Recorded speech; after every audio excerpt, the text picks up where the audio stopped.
How's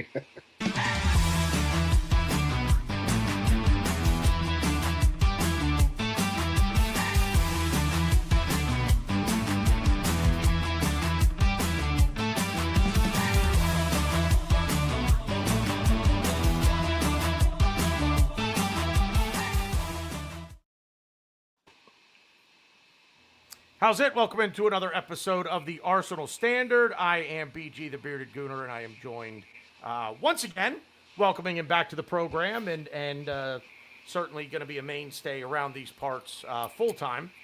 Stan the Man up in Western Canada. Stan, hello. How are you? Good evening, gentlemen. Good to be here. And as always, the guy who I run out of superlatives for because he never ceases to amaze me with some of the goofiness. My partner in crime, co-defendant, and all of those good things. Again, running out of superlatives. He is the last remaining member, I believe, of the Ars Bros. But it's Ryan. Hi, Ryan. No, we're around. We're underground. We're digging tunnels. We'll be around when you least expect it. But it's funny you said that's ominous, Stan. Yeah, it's ominous. It's funny you said that. I forgot what you said. You literally said it like 30 seconds ago. Like nothing surprises you, or I keep surprising you. I'm sure I'm going to say a few things tonight that'll surprise you. So, buckle up. No, you won't. Yeah, probably not. No, I'm kidding. So, yesterday, played in the Community Shield, as everybody likes to say. If you lose it, it's a glorified friendly. If you win it, it's a trophy. We won it, it's a trophy. There was a trophy lift at the end. Martin Odegaard held it over his head. Fireworks, streamers, confetti. The whole 9 yards. But we did win the Community Shield in rather convincing fashion. And I dare say that it may have been a bit of a statement. I also think that it was probably 70% Arsenal, 30% City as to why we won. It's maybe 80-20. Maybe 80-20. I don't think City were particularly good at all yesterday. From what I watched, Stan, we seem to dominate them, and I certainly will heap praise where it's due.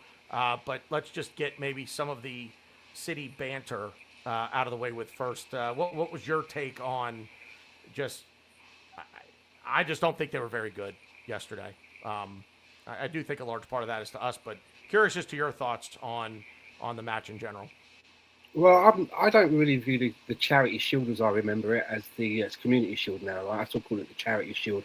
I don't look at it as a friendly, personally. I think it's a serious game. I think the teams involved, they've earned the right to be there. It's generally played between the team that's won the league and the team that's won the FA Cup. If you're fortunate enough to have won the double, then you're going to play the runner-up to the Premier League. And you always see that the managers seem to take it very seriously. They'll always put out the best team that they can. And it is something that goes onto the manager's CV.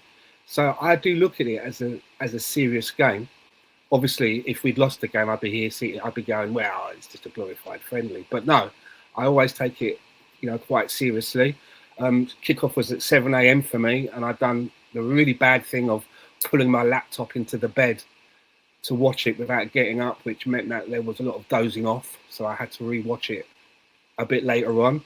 But I thought it was, comparing it to what we've seen in the pre-season, vast difference in quality, I thought, from Arsenal. Totally ran Manchester City off of the field. And it's going to be interesting to see what happens with Man City, because when a team loses a legacy manager, there's always going to be a huge settling in period of managers. And I'm hoping that they go onto a manager merry-go-round a little bit in the vein that Manchester United did when they lost Alex Ferguson, with the amount of managers that they've had. And they've never been able to really recapture their glory. A couple of cups here and there, but not as dominant as they were. And for me, looking at Manchester City, it just kind of reminded me of what I saw when Maresca was a Chelsea manager, to be fair, which is not that much. Pleased for Arsenal, pleased for the boys. Good day out, obviously, for the fans, and an excellent way to put down your marker before the league starts proper. Yeah, Ryan, jump on in here and just kind of your overall your overall thoughts of yesterday. I assume you watched or at least got to watch a replay perhaps today. But yeah, what do you think? Just maybe a bit more city specific, but again, yeah, just overall thoughts on the match from yesterday. No, yeah, I mean, I had my wife pretty much shake me to wake me up as the kickoff started. I was out pretty late last night, so I was a little hungover. So as I'm walking downstairs, I see a score. That was awesome. I almost didn't believe it. I thought I was like still asleep. I have dreams like that where I'm like half asleep, half awake, and I know, like, especially when Arsenal play like the next day, and I have dreams of what the score is. I have dreams of like players scoring and like how the game is. Um, so I was like, am I dreaming? But yeah, no, it was good. But yeah, I Hey, mean, can you you do me kind a favor real quick? I'm sorry, I don't mean to interrupt you. Can you try a different mic because you sound very I hollow and far I away. just changed my mic, so Ugh. it's either this one or the one you had before. Yeah. All right. That Uh, is whatever you. That is oh, so. Oh my God, well, that's but night and day. I took you off. Why can I want to put you through my AirPods though. All right. Whatever. Yeah, I'll get that. But the one thing I'll say though is, you hit everything on the nail on the head when you were talking about, City didn't play well, we played well. But again, I naturally I'm going to hammer home the fact that we were the reason City didn't play well. And I think the one thing I will say that they kind of did to themselves, not did to themselves, but and it's kind of came out. I don't know I don't know. I read this morning. I don't know. I don't even know who said it, but apparently City are contemplating going to a back three because of Donnaruma's lack of ball security, lack of being able to move the ball at his feet. So yeah, I mean I think that's gonna bode well for us. I think going forward that's gonna be a big advantage for us. I mean obviously we kind of saw the deficiencies of Donnarumma. Now, to be fair, it wasn't because of his ball movement. It was because he's just shit and he goes down way too easy. Um, but yeah, I think that clearly we're the better team. And I think it's like I don't want to say it's shocking or surprising, but we did it with probably without our four best players. I would say Saka, Rice, Timber, Saliba. You can maybe throw Raya in there for four best players, but like those are probably the four outfield best players. I don't really think there's too much debate about that. So like doing it without them, and they weren't really missing anybody. So and at halftime you're bringing on a player who he cost them 100 mil, but he's been in exile for quite some time in Jack Grealish. He's on loan to Everton. He was on loan where he was 2 years ago, but yeah, he's not really in the cards for City, or he wasn't. Who knows? Maybe Maresca likes him, but so yeah, it's we talk about the last few years. We're a different Arsenal team. We're the standard, the Arsenal standard's going up. Well, it looks like the City standard and the City team are dropping a little. So that's never a bad thing to see. Yeah. I think for me, yesterday was before we get into just kind of the preseason overall. I mean, for me, yesterday was a bit of a statement in the sense that, like you just said, OG, we didn't have arguably four of our best players, playing yesterday or starting, I guess, because Rice came on, Saka came on. We're without William Saliba for an extended period. Yuri and Timber, you could probably put him in that group, who obviously, Saliba and Timber did not play at all. But I think the one thing that stood out to me in the domination, and that is really what I think it is, Stan, was domination. Something that I noticed, and I didn't see it in the first three preseason games that we played.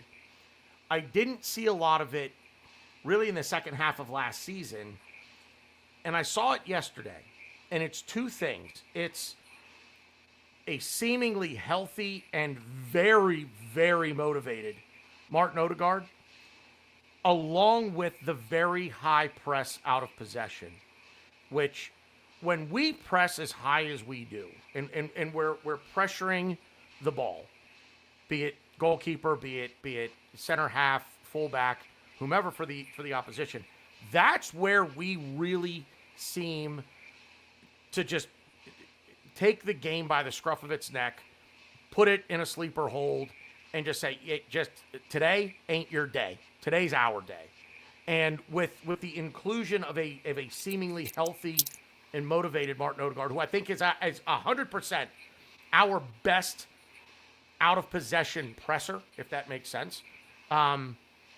It was night and day, and I think that lent itself to the overall domination yesterday, and not to mention obviously the goal that Martin Odegaard scores and telling Donnarumma to sit down before he neatly slots home into the bottom left corner. But what say you? Well, first of all, I'm quite jealous of Ryan that he has dreams about Arsenal and playing for Arsenal and football matches. I'm having dreams about, I'm being chased by werewolves and dinosaurs being ridden by Bruno Mars waving a spear at me. I mean, I have really bizarre dreams, so quite jealous about that. But that's not even that bizarre a dream. I mean, oh, no, I have some weird dreams. Stan, let's face it, who hasn't had that dream? But City are without some key players as well, right? Bernardo Silva's not there anymore. De Bruyne's not there anymore. Rodri's not there anymore. The manager's not there anymore. And here we are with some of our key players missing or not starting, some of them not even able to start due to injury. And usually that's always been a way for Arsenal. We're going to like a Carabao Cup game and we take key players out, and it's like night and day. It's a completely different way of playing. We never look capable of winning very well when certain players are away. And for me, it really bodes well to see that we don't have to depend on Declan Rice having to play every minute of every game, and the same for Saka and some of the other players that you mentioned. So I really enjoyed that, and I think as well that other teams that are watching this will take note that we're not just a one-trick pony anymore. And seeing Martin Odegaard constantly popping up in the box as he was just on the outside of the penalty box, and the pressing seems to be back. Noni was also getting involved in the pressing. I mean, Martin Odegaard has been really a bit of a passenger for the last couple of seasons. And there's different reasons for that. Probably late nights with the baby keeping him up, injuries, breaking down in warm-ups for games, coming back from injury and going out again in the first half because he's not completely ready. So a big season for Martin Odegaard. And I was watching him a lot in the World Cup, and you could see the Martin Odegaard of old in the World Cup. So I'm glad to see that has translated over now to his club performances. Yeah, Ryan, you want to jump in on could you hear what I said before Stan jumped in? Did you hear anything that I said or no? Ryan? No. Oh, there's no Stan. I was so confused. So what I said, and Stan piggybacked off of that, was basically what we had, to Stan's point, with Odegaard sort of being a passenger the last 2 years. I said what I noticed yesterday that I hadn't really seen much of the preseason or the second half of last season was that high press and it being effective and having a seemingly healthy and motivated Martin Odegaard leading that, because I think he is the absolute best at that in terms of players on our side, in terms of the high press. And I think that makes a world of difference when we're really at our best. I think you see that high press, we win the ball, and that's where we just put a stranglehold on the game and say today's our day. So I'm curious as to what you thought of Odegaard's performance yesterday, and maybe just a little bit about what I said about the press. Yeah, I mean, Stan kind of alluded to it, and it's just the injury thing is he's always. I feel like the few seasons he's played for us, I feel like he always has something nagging, some kind of nagging injury where you're like, okay, like I've seen you at your best, but like something's wrong, and usually something is wrong. But now he had a full World Cup with Norway. He's kind of back, and I kind of throw a little bit of another mixer in there. I think Bruno Guimaraes is going to raise his level also. I think Bruno is probably the most forward-thinking midfielder that we have at the club right now. He is, at least, he definitely is going to be the one that's thinking forward the most, thinking more direct. He's going to have more involvement. He's going to have the most involvement in the final third out of all of our midfielders, probably besides Odegaard. And whereas they're not the same player, I don't think they're going to really operate in the same positions. They could. But I think that Bruno is going to raise Odegaard because I think Bruno is someone who is going to want to get involved with a lot of goals for us, and maybe take a little bit of Odegaard's shine. Um, but I think this will only motivate him and make him better for it. I mean, I to that point, what I think is the way that Bruno really helps Odegaard is we won't see Odegaard drop as deep now to try and win the ball, back, and then feel like he has to be the guy to carry it 30 yards up the pitch. Um, I think where Bruno will elevate, and I do agree that I think Bruno will elevate Odegaard. Um, I think he'll elevate his play. I think he'll do that by being the guy that can drop deeper, win the ball back, turn, carry, or make an incisive pass, and it'll let Odegaard really operate in that 25 yards to goal area where he can pick you apart with the pass, but then he can drive into the box, get a return pass, and get a shot off. Because that, I think, is really, really when he's at his best. And we saw it, let's face it, in the beginning of the second half yesterday with his goal, Stan. Yeah, I mean, this looks like a little bit like the Martin Odegaard of old. I mean, if we can continue to press higher up the pitch and win the ball back in those areas, then Martin Odegaard doesn't really have to get us further back. You know, the ball is now closer to goal, which can then start off attacking play. But when you press, you need everyone else to press with you. You can't just do it on your own. So it looked like yesterday to me that everybody was on the same page. Yeah, for sure.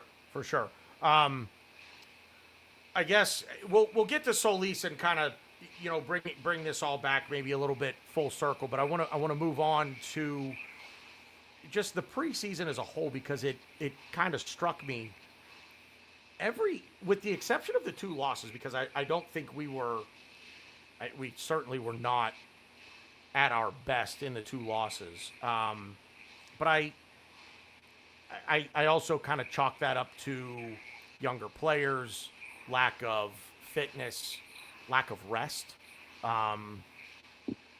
for a lot of the guys, and just overall just off the pace, but also kind of not wanting to show all of our cards right away. And I think yesterday was a bit of the I don't want to say the new Arsenal. It makes it sound like it's a completely new team. It's not that, but I think yesterday was the coming out party for the Arsenal that is just simply going to try to dominate world football at this point going forward. So overall, I think the preseason was I think it was a success for sure. And I'm not overly, I don't get too upset about preseason losses. I want everybody to come through those healthy, and touch wood. It does seem like the players that are going to have a major impact for us this season, all of the the usual suspects, so to speak, other than needing probably some rest from their World Cup appearances, it looks like just about everybody's going to come through on the healthier side of things. So overall, I'm curious, Ryan, I'll start with you on your thoughts on the preseason, and I mean not necessarily results, but anything in the preseason that stood out to you, how you feel just overall about it, not transfers, and I mean just like on the pitch kind of stuff with the preseason, just your overarching thought on the preseason. Yeah, I mean, I don't really think much of the preseason other than I get to watch my team play. I get to see more players, learn about a lot of kids sometimes. This is probably the first preseason where I was looking at kids playing, and I'm like, I don't know who you are. Usually I'm pretty in tune with the academy, but there was, there was a lot. But yeah, you're not worried about us losing. Well, I don't celebrate when we win either, so I'm kind of in the same boat. I think we're in a very precarious position with this preseason in particular, because whereas we are the champions of England, so people are going to have us under a microscope, and people are going to read into our performances, even though, we're mostly playing academy players. We're not really, people that are, away with the World Cup, but also like we have players that we're trying to sell, and we're trying to sell. I feel like every season I'm always saying like, oh, we need to sell so many players. We need to sell more players. We need to bring in, which I don't think it is not true, but I think there's a lot of players that need to be sold, and I think that kind of alters the way we play games in the preseason, whether it be chemistry based or formations, tactics, or where players play. But yeah, it was fine. It was good. No complaints. Nothing. I'm just excited to get the season started on Friday. Yeah, Stan, overall thought on the preseason, and maybe anything, did anything jump out to you? Any players that jumped out to you that you're like, oh, okay, well, this is refreshing. This is not, or maybe in the opposite way of oh man, like, boy, I didn't see that from you last year. What are we doing? So anything jump out at you preseason wise, good or bad? Overall thoughts? Well, I'm glad that we went out and bought another goalkeeper, because I think Mikel Arteta was giving initially in those friendlies a lot of minutes between the keepers, almost giving them equal minutes to size them up. And Kepa just kept stinking out the place from what I saw. I mean, I didn't get to see every single friendly because the weekdays I'm at work. I mean, there was one game and I thought, okay, I'll get away from watching the scores during the day, and then when I come home, I can sit down with a sandwich and watch the game. And then on the way home, I found out that the game went all the way down to penalties, which saved me a good couple of hours because, why would I want to watch a game that goes into extra time and all the way down to penalties? Right. When I've just got in from work and there's things to do, right? So that kind of saved me. I didn't get to see as much, but yeah, the goalkeeper situation it's quite startling to see Kepa. I mean, this was a goalkeeper that once was transferred for about £75 million, right? Most expensive keeper in history still. And really, okay. I thought maybe Yeah. Alisson or Edison, but okay. Nope. And we managed to not Ederson coming or going, and Alisson not coming to Liverpool. Nope. okay. And it's Chelsea, so go figure. They print money and just that's what they do. So we'll be bought in for £7 million. There was a part of me that was like, well, this could be a nice piece of business. This is obviously a high value keeper. Didn't look too shabby when he was at Bournemouth, but since he's been at Arsenal, if he was auditioning to be the backup keeper, as was Meslier, I think Meslier has probably pipped him. I'd like to think. On a good note, Solis, one of our new signings, who I knew nothing about. I mean, I don't watch the Belgian league. Why would I? But this guy looks like he's got something about him. I don't know whether he's going to be a starter, because we do need another left midfielder on that side. If it's going to be Martinelli, whether he stays or goes. But it seems that I think Mikel Arteta, in his own mind, probably not saying it out publicly, but in his own mind, I think he wants to upgrade on Martinelli, and I'm fine with that. I've always been of the mind that I don't care who we sell, I don't care who it is, as long as they're being replaced by someone that's better. Otherwise, there's no point. There's no point in making that move. So if Martinelli is to go, hopefully someone better is going to come in. But Solis, I liked what I've seen from him. But, sometimes you've got to be careful when a player gets a big move. And I would imagine that for someone like Solis in his career, this is his biggest move yet. Coming to the Premier League champions, you're going to be full of piss and vinegar, right? You want to show what you can do, and sometimes you might be playing just a little bit higher than what your level is, and then you get to a stage where you then sort of level out, you plateau a little bit, and then we get to see what the players really like. But what I've seen so far from him looks very promising. So, whoever found that diamond in the rough, or that guy playing over in the Belgian league, well done to them, because so far so good. I mean, he doesn't look like the sort of player that's going to be dribbling and taking on his man 1v1, but he does look like a player that's going to be in the right positions, high up the pitch, has a good eye for an assist. I think he got the most assists in the whole of the Belgian league last season. So if that can transfer to us, and he can give more chances to our forwards and put in with goals as well, very happy.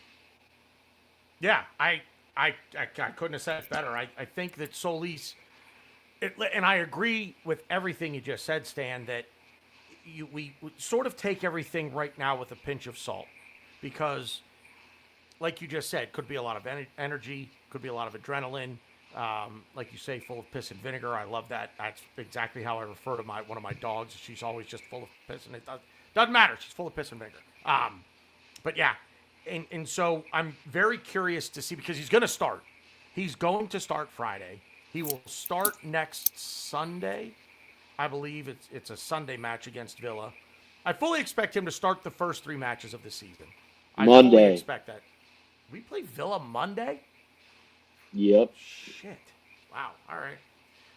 Well, whatever. Anyway, I fully expect him to start, but so far I like what I've seen, and it's his off the ball work. When we're in possession, it's the runs that he makes. He makes very intelligent runs to me, and he wants to. You're right. He's not going to take his man on 1v1, try to beat him with a dribble. He's going to get the ball, and he's going to look to shoot or pass. It's going to be 3 touches tops, and get this ball off my foot, which I absolutely love. So I really think, diamond in the rough, I really think we've got a player on our hands here. I mean, I think this kid can be the real deal, and again, it is also down to other players around him to make him better. We're not a team that wants to rely on one superstar. We just don't. We want to play a team game. So hopefully other players, Kai, Odegaard, Bruno, Calafiori, if he's going to do the things that he did yesterday, my God, those players are going to elevate his level even more. So I'm very excited to see what Christos Solis is going to do for us. Ryan, what are your thoughts on Solis? Whoop whoop. That's the sound of the Solis. Whoop whoop. That's the sound of the God, beast. stop. That should be his song. It's got to be his song. It's got to be his song, right? KRS-One, man. Come on, baby. You guys can start the petition for that. No, yeah, I watched him a little in the Champions League. I'm excited. I think everyone's apprehension, or most people's apprehension, was kind of the same as Gyökeres. It's like, all right, yeah, like you blew up a Farmers League, like okay, like come do it in the Premier League.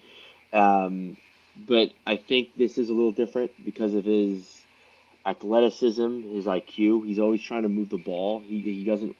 When you see a lot of players, they get the ball, they'll stop, or they'll just, you kind of sometimes see them thinking, like you almost see the wheels turning in their head, like, okay, where am I going with this ball?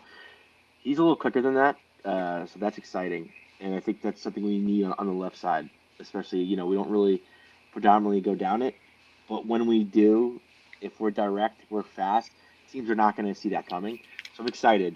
My only thing that I guess I'll be pessimistic for 1 second is just, he's doing really good for us now. I don't want players and teams to kind of, I guess, in a way, figure him out. And someone that comes to mind this might come as a little shock to most people, I wasn't terribly impressed with this preseason was Max Dowman. I think Max Dowman blew it up for us, was awesome for us when he did play last season. I think this preseason, he has that spark still. He did score for us, I think, in the first game. But you could tell he's taking one too many touches. Players are kind of figuring him out a little bit. I think he got a yellow card for simulation. He did that quite a few. He did that thing two or three times this entire preseason. So that's a little worrisome. When you have a dribbler like that, when they figure you out, you kind of fade back into the background. And I will give to Max Dowman's credit; he kind of hasn't faded into the background. But I was a little disappointed with the amount of times he kind of took one too many touches before really making a positive contribution. Because I think a lot of times we were like in the box in the 18. So hopefully Solis doesn't do that. I know Solis is not really a dribbler, although he is the kind of player that is very, very direct. And if he needs to dribble, he will do it, even though I know it's not his preference.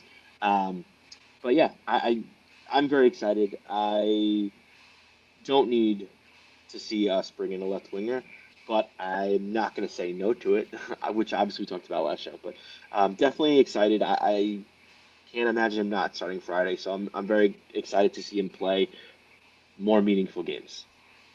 Can I just ask you there, Ryan, are you saying that you're happy with what we have currently on that left-hand side and you don't think that we need to bring anything else in for that position? So I think BG, asked this last week. I kind of, the way I described it is happy. I wouldn't say I'm happy, but I think on the left hand side we have enough to win the Premier League, and I think we have enough to win the Champions League. I've talked about Leo, I talked about Martinelli, and I say, if we want to win the Premier League, if we want to win the Champions League, these guys aren't it. And I don't want to say we won despite them, and I won't go that far, but I do think we need a massive upgrade. Solis, obviously, we need to see more of him, but I do think he's an upgrade on Tristard Martinelli. Now, is it a big enough upgrade to really dominate the league? That I can't tell you, but I'm happy that we somewhat upgraded the team, and I think going into the season, I still I always had us favorites to win the league. Spoiler alert. And favorites to win the Champions League. Now, I'm not saying favorites to win, but favorites to at least get to the final. Because I think we're one of the best teams in Europe.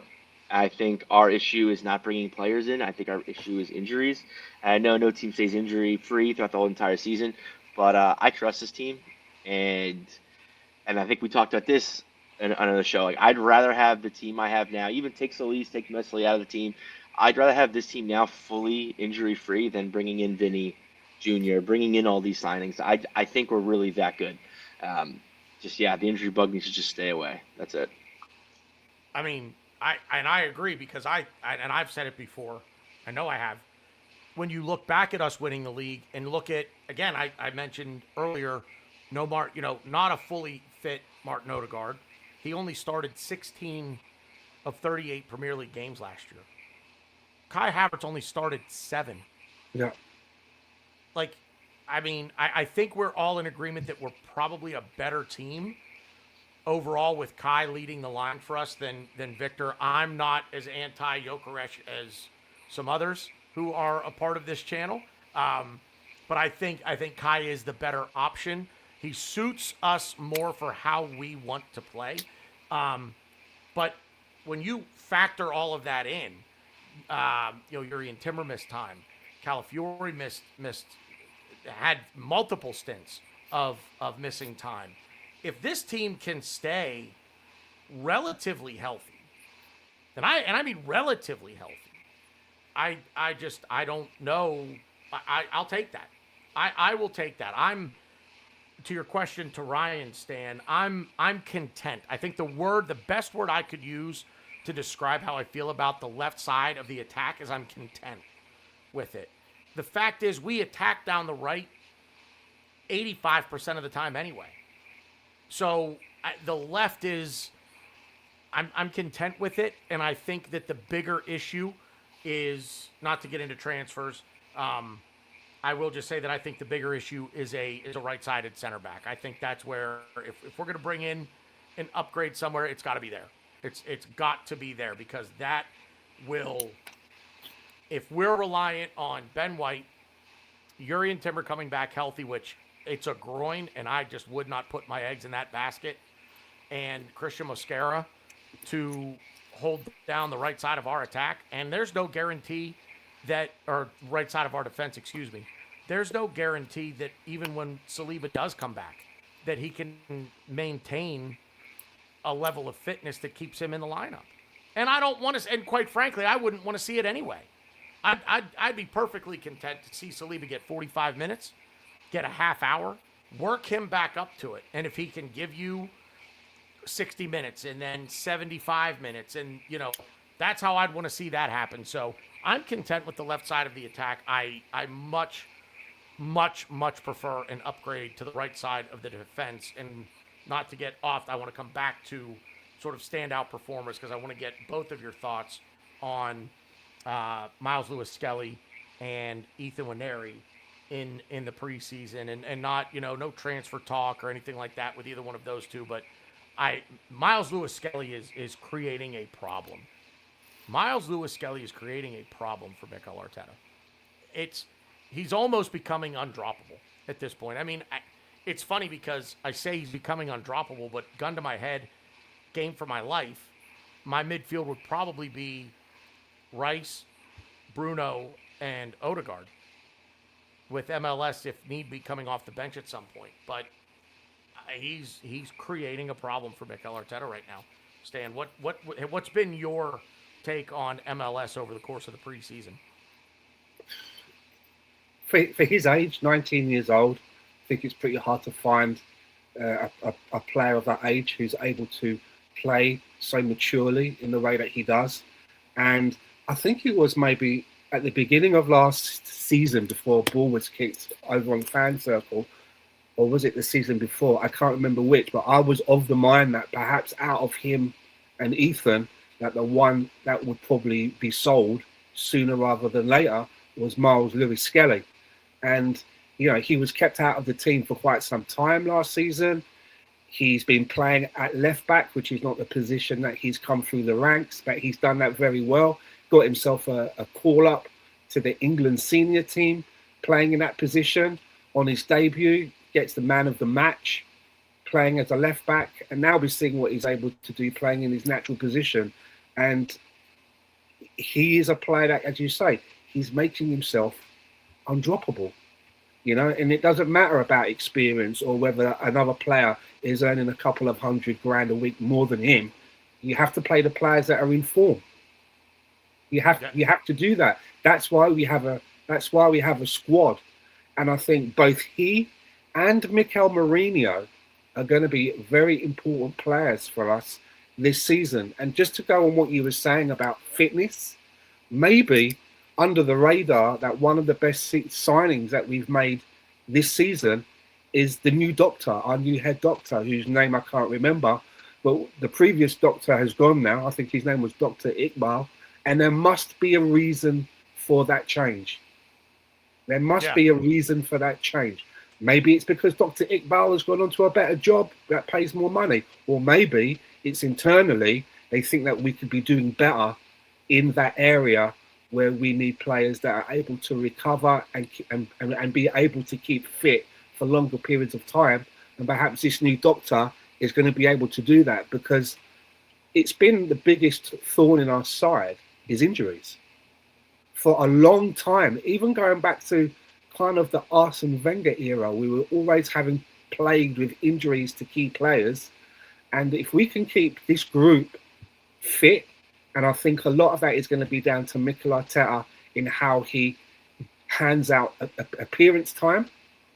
If he can get that right, and now that we don't have to worry about an unknown quantity like a Norgard, which that's what it seemed to be, can I trust this guy? Can I play this guy? Or can I get another game out of Zubamendi? When you're bringing in someone like Bruno, Gummy Bears, that's going to up the ante. You know, we now have quality players in that. The midfield that we have is so strong. You know, when you look at deep lying defensive players, we're well stacked there. If you're looking for players who can water carry and go box to box, we're good there. If you're looking for players that can unlock the door in the final third, we're good there. It's an outstanding midfield, and I think that showed in the game yesterday against Man City. It was the midfield that really shone in that game. Mm-hmm. Whereas a lot of the time, we really are depending on our defence to hold firm, you know, to hold a firm wall, to not let any goals in. But with this kind of a midfield in front of that defence, it's going to make the defence's job a lot easier. Yeah. And already stellar defense is going to get that much better. You're exactly right. Ryan, what say you on Miles Lewis-Skelly? I mean, Stan pretty much nailed it. I've been to this one for quite some time, and I know last preseason he was all I talked about. And I know when we went to see the Arsenal in Philly, he was someone that I was 100% looking like. I was most looking forward to him. And yeah, he's so good, and I was loving him last preseason. Granted, now he's playing left back, but the way we play left back, how they invert, and the left back kind of does different things. We were able to kind of see what Skelly could do in the midfield. So it was kind of a little bit of a peak, but this season now he's kind of just in the midfield. He's a fantastic player. He's a player that I think needs minutes, will get minutes. My only issue with him is kind of his maturity off the ball. He tends to kind of give up silly fouls, get kind of needless yellow cards. He needs to kind of take that out of his game. And I laugh because I think I might have said this last week. I don't know, but you're bringing in someone like Bruno Guimaraes, a leader, a captain on a team, on another team. Oh, maybe he's like the perfect coach for Miles Skelly. Well, that's kind of Bruno's problem. Bruno's problem is getting a needless card. So, but I still think Bruno can definitely coach him up a little bit and kind of be that shoulder for him or be the arm around his shoulder. But I'm very excited. I'm a huge fan of player. I wouldn't sell him for all of King minus the silver. So yeah, I'm very excited for him, and I know he won't probably feature in the 11 too often, but he'll definitely get minutes. He'll definitely be an important part of this team, especially an attack. I really love his range of passing. I love the way he moves the ball, the way he shows character with the ball at his feet, whether he needs to make the move passing, make the move dribbling. He does it. He can do it all. He's a really good all-around midfielder. He just needs to knock off the silly yellow cards. And I think, for me, it's his kind of maturity on the pitch, but also, too, I think his positioning could be a lot better. Interesting. I've noticed a few times him needing to adjust his positioning when a team's on a counter or something like that. Okay. That's when he gives up the yellow card, is when a player gets past him, he has to pull his shirt and it's yellow. So, but still, I one of, if not my favorite Arsenal player right now. So I'm very excited for him this season. What's your take on Ethan? I want to get both of your takes on Ethan Waneri. What you thought of his preseason, and I guess for Ethan, keep, loan, sell. Stan, I'll throw it back to you. With Ethan, I like Ethan and Lewis Skelly, but Ethan seems to be the one that has a harder pathway, perhaps, to get into the first team. What I don't want to do is, I don't want us to make a mistake where I've seen it a couple of times where Arsenal will loan a player out, and then later on in the season, that's the very position that we could really do with someone because of injuries. So I would tend to be a little bit more cautious and go to January and assess the sell or loan situation in January when we can have a better idea of how players are holding up. But with someone like with Ethan, I think we should be at the stage now where rather than us having young players that learn their trade at Arsenal, and then just as they get into their peak, they get sold off or their head turned to go to a different club. Why? I think now it's going the other way. We're looking for those players now that have been at other clubs and have learnt their trade, and as they're getting into their peak, we can now go in and just pick those players out of that squad because of the reputation that we're building. So, why can't someone like Ethan be sold, go away somewhere for 2-3 years, learn his trade, and if he then does become the player that we all hope that he will become, why can't we activate a buyback clause that we very craftily put into any contract if he does leave us? So it's almost like we do like a long loan, but we get money for it. We sell him with a view that if this guy becomes ripe and is ready to be plucked off the tree, he'll fall into Arsenal's basket. And I don't know where that analogy of fruit and trees came from. It just popped into my head, and I may have to write that one down to use in the future because I quite like that. This is what happens when I don't drink beer on a podcast. The brain begins to flow a little bit more freely. It harkens back to a time when you said to me, if you'll forgive me the indulgence for a moment, and I've never forgotten this, Stan, and this was years ago. But I don't even remember what we were talking about, but it was like the power of rhyme in England or something like that. And you were like, yeah, if you came over to my house and I were living in England and you came over to my house and you asked me where the bathroom was, I would tell you that it's up the apples. And I'm like, what? London Cockney rhyming slang we were talking about. And then you go, up. You said up the apples. I'm like, what? You said apples and pears. Stairs. I'm like, So like out of up the stairs, what rhymes with stairs? Pears. But what goes with pears? Apples. Apples and pears. Oh, it's up the app. Like how your Yeah, brain got there, dude. yeah. It's been years. It's been It's years, and I've it's the never word forgotten that it. rhymes is the one you leave out. So if I Right. said to you, so if I Right. said to you, that's a nice whistle. Where'd you get that from? I'd actually be talking about a suit, but a whistle, whistle and flute, suit. The whole thing is whistle and Whistle flute. and flute. Okay. But the one that actually does the rhyme off, we leave that out. It's. I didn't invent it. It's an old London thing, and Ladies and gentlemen, this is what you come to the Arsenal Standard for. This is the content there you come go. to the Arsenal Standard for. Oh, it's what we've been missing here. It's what we've been missing. OG, what say you on Ethan? Wait, Stan. So wait, you're just real quick. So you're keeping Ethan through January. Yeah, I'd like to try and keep as many as we can to January, Okay. just because as we've mentioned, when it comes to injuries, we get plagued by it. So why can't we be a little bit smarter, wait Yeah. till January and see where the dominoes stand or fall then? But someone like Ethan, I would have to insist that we put in a buyback clause, and in 2 to 3 years' time, that could be someone that maybe we're buying him for 65 million, but Yeah. he's at his peak, he's ready to go.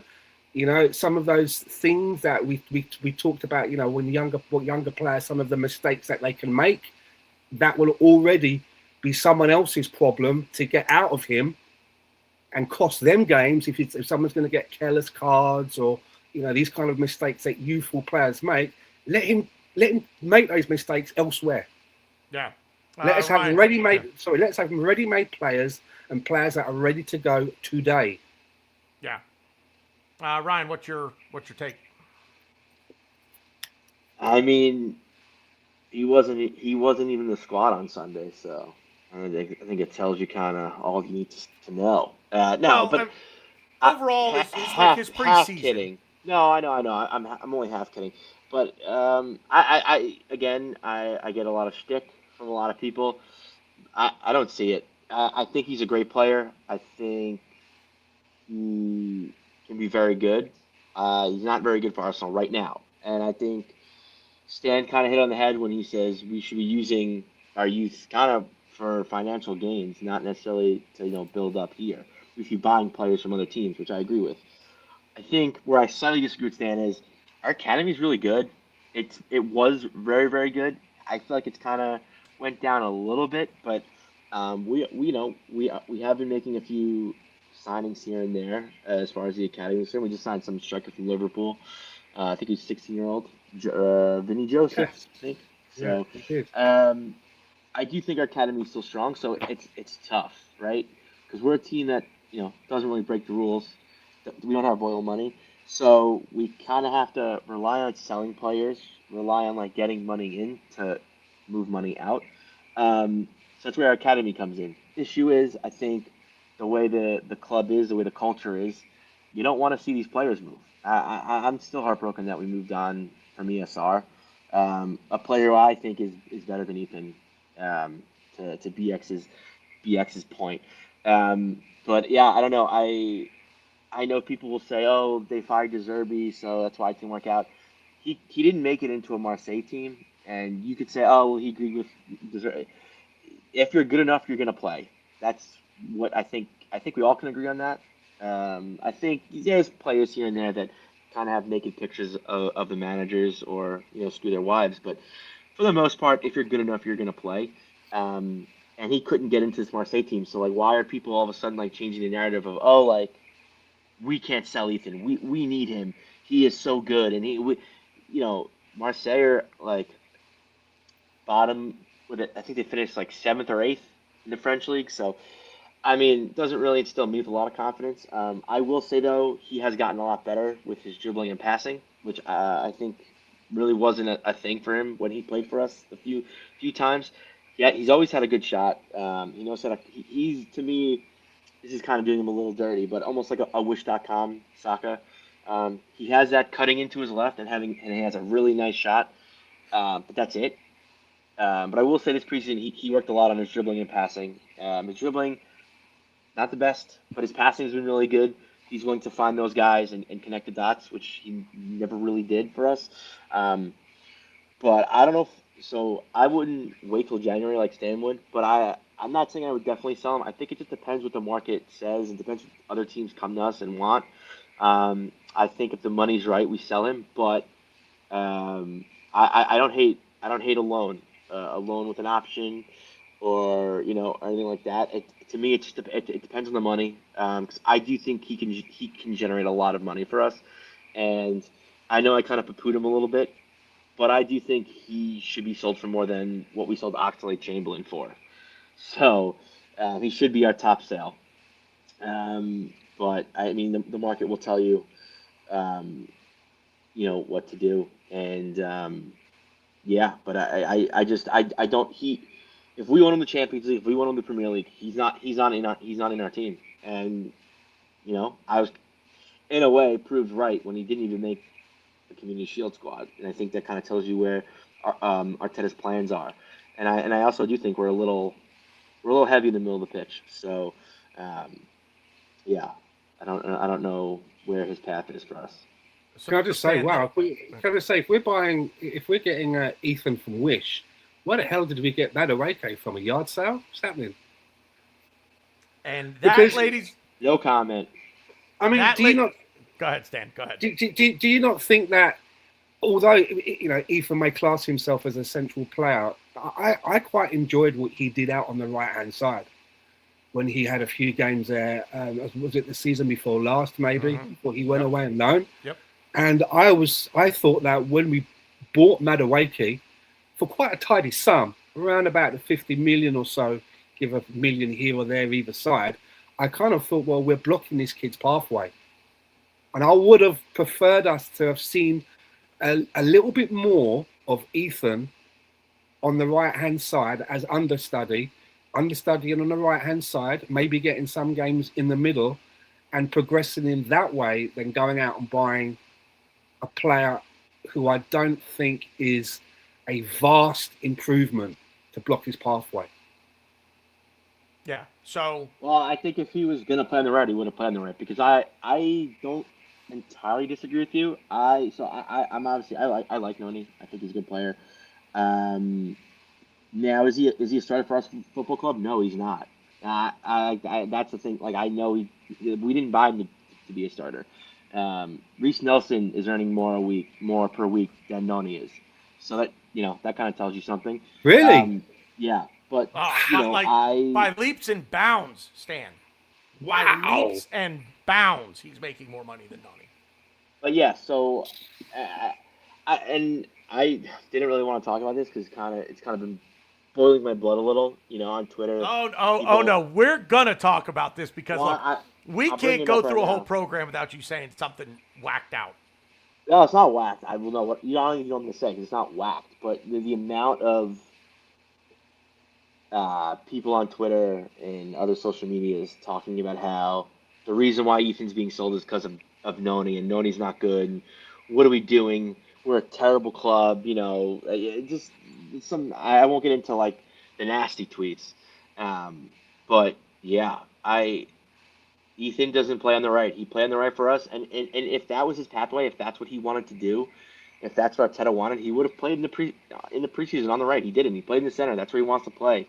So you're gonna get this whole like Nani blocking his pathway thing is insane.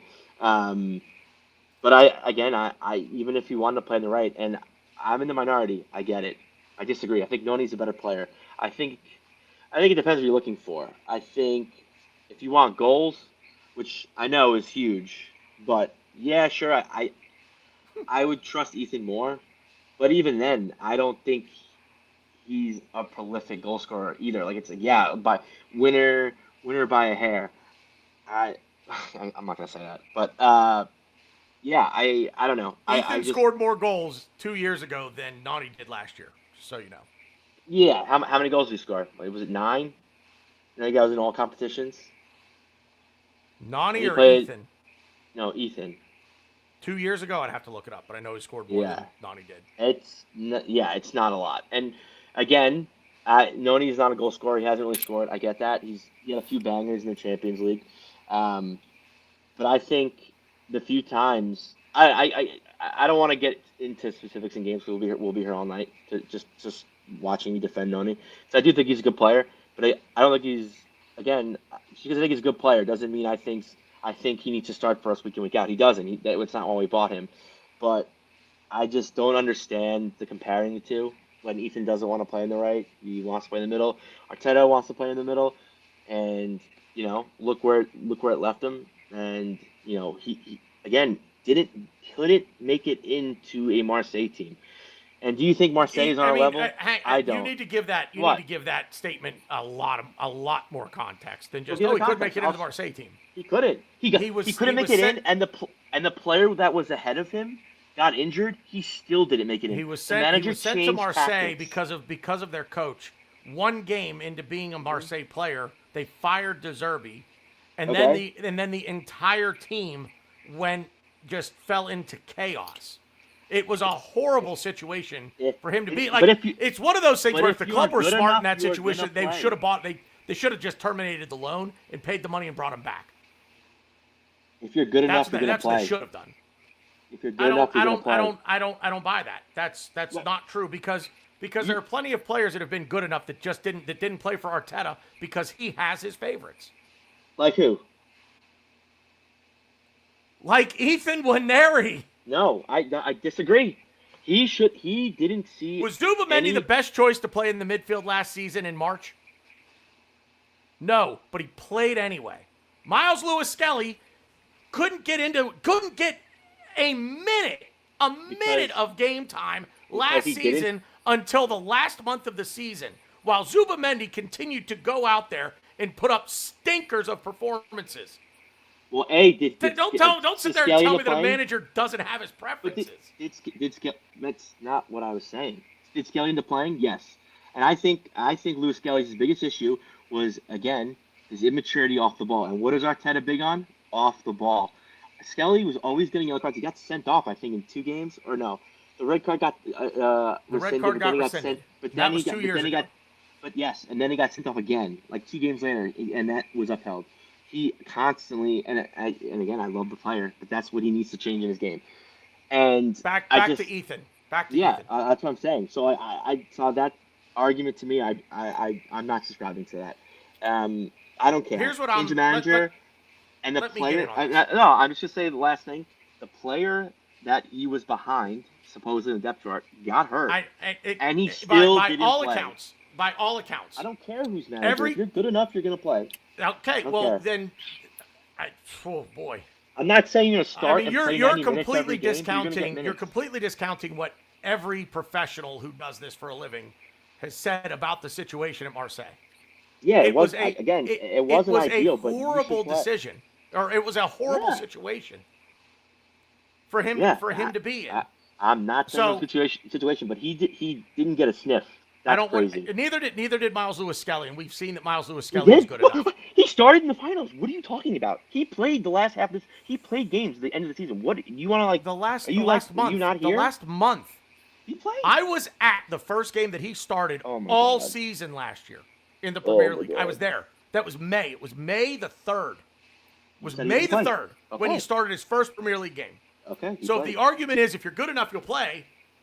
I gave you an example of a player at Arsenal who was good enough to play and didn't.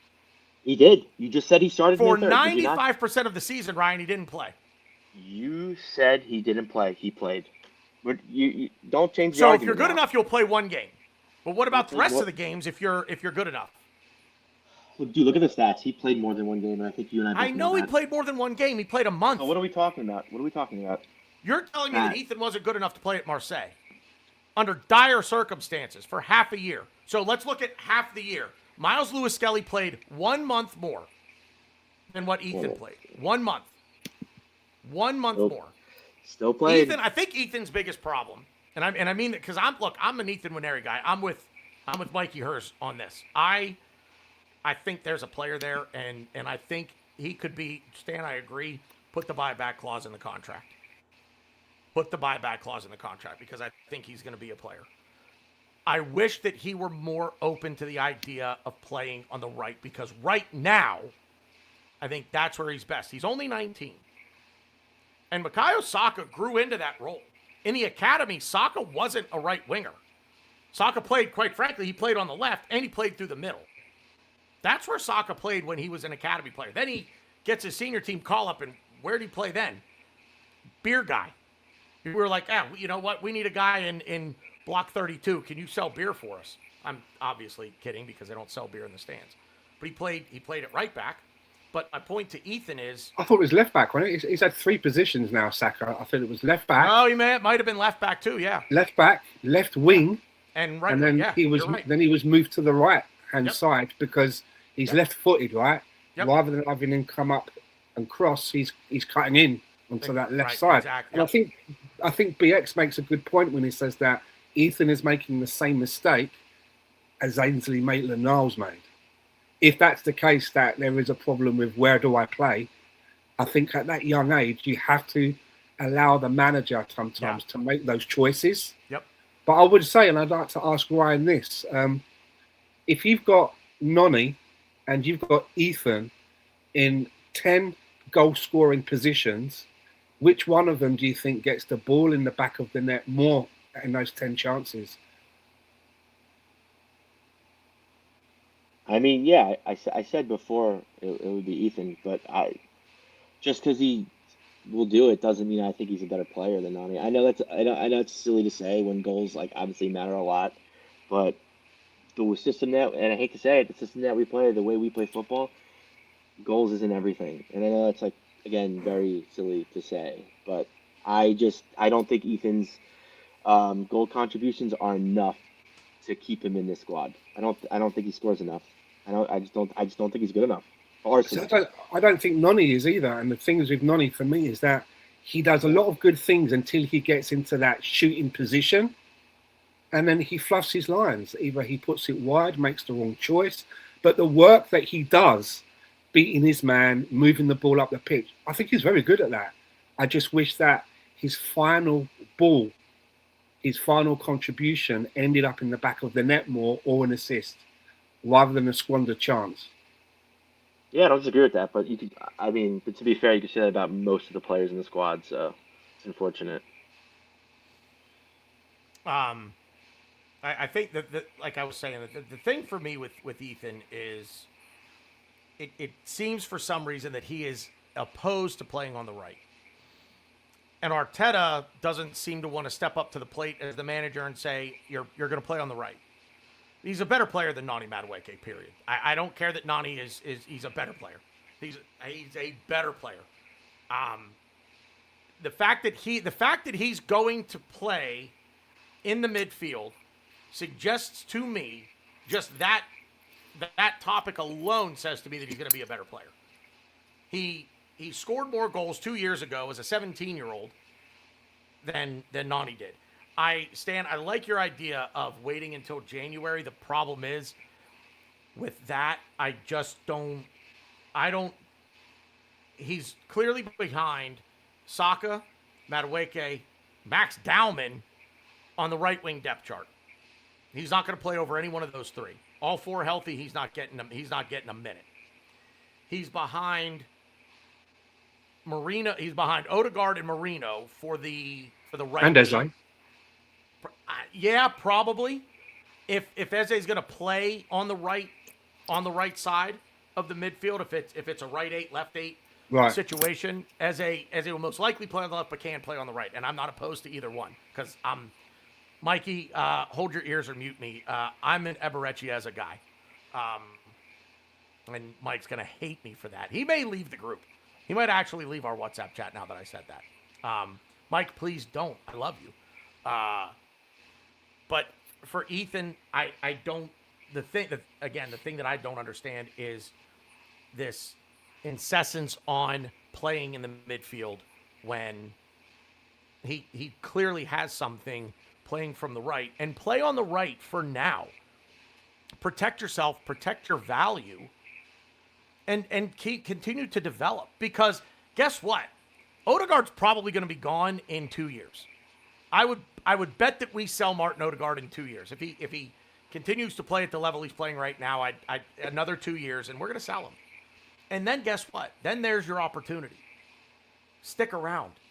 do the work. But he and Arteta both seem to agree that he's going to be a midfielder and his pathway is blocked. And now, because he doesn't want to play on the right, Arteta doesn't want to play him on the right, his pathway there is blocked too. So I love the idea because I agree with you, Stan, that injuries are bound to happen. And the fact is, he was at Marseille last year, and I vividly remember we need a player in that right 8 position. If it's not going to be Eza, Marino was hurt, Odegaard was hurt, Eza's playing on the left.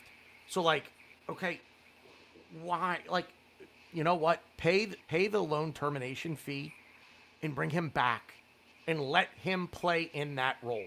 And you know what? If he stinks up the joint, guess what? He ain't doing any worse than anybody else is going to do. There's a player there. I'll take it to my grave. I'll die on that hill. He's better than Nani. And you're not going to convince me. You won't convince me otherwise. And I think that we are going. I don't think he becomes our record sale.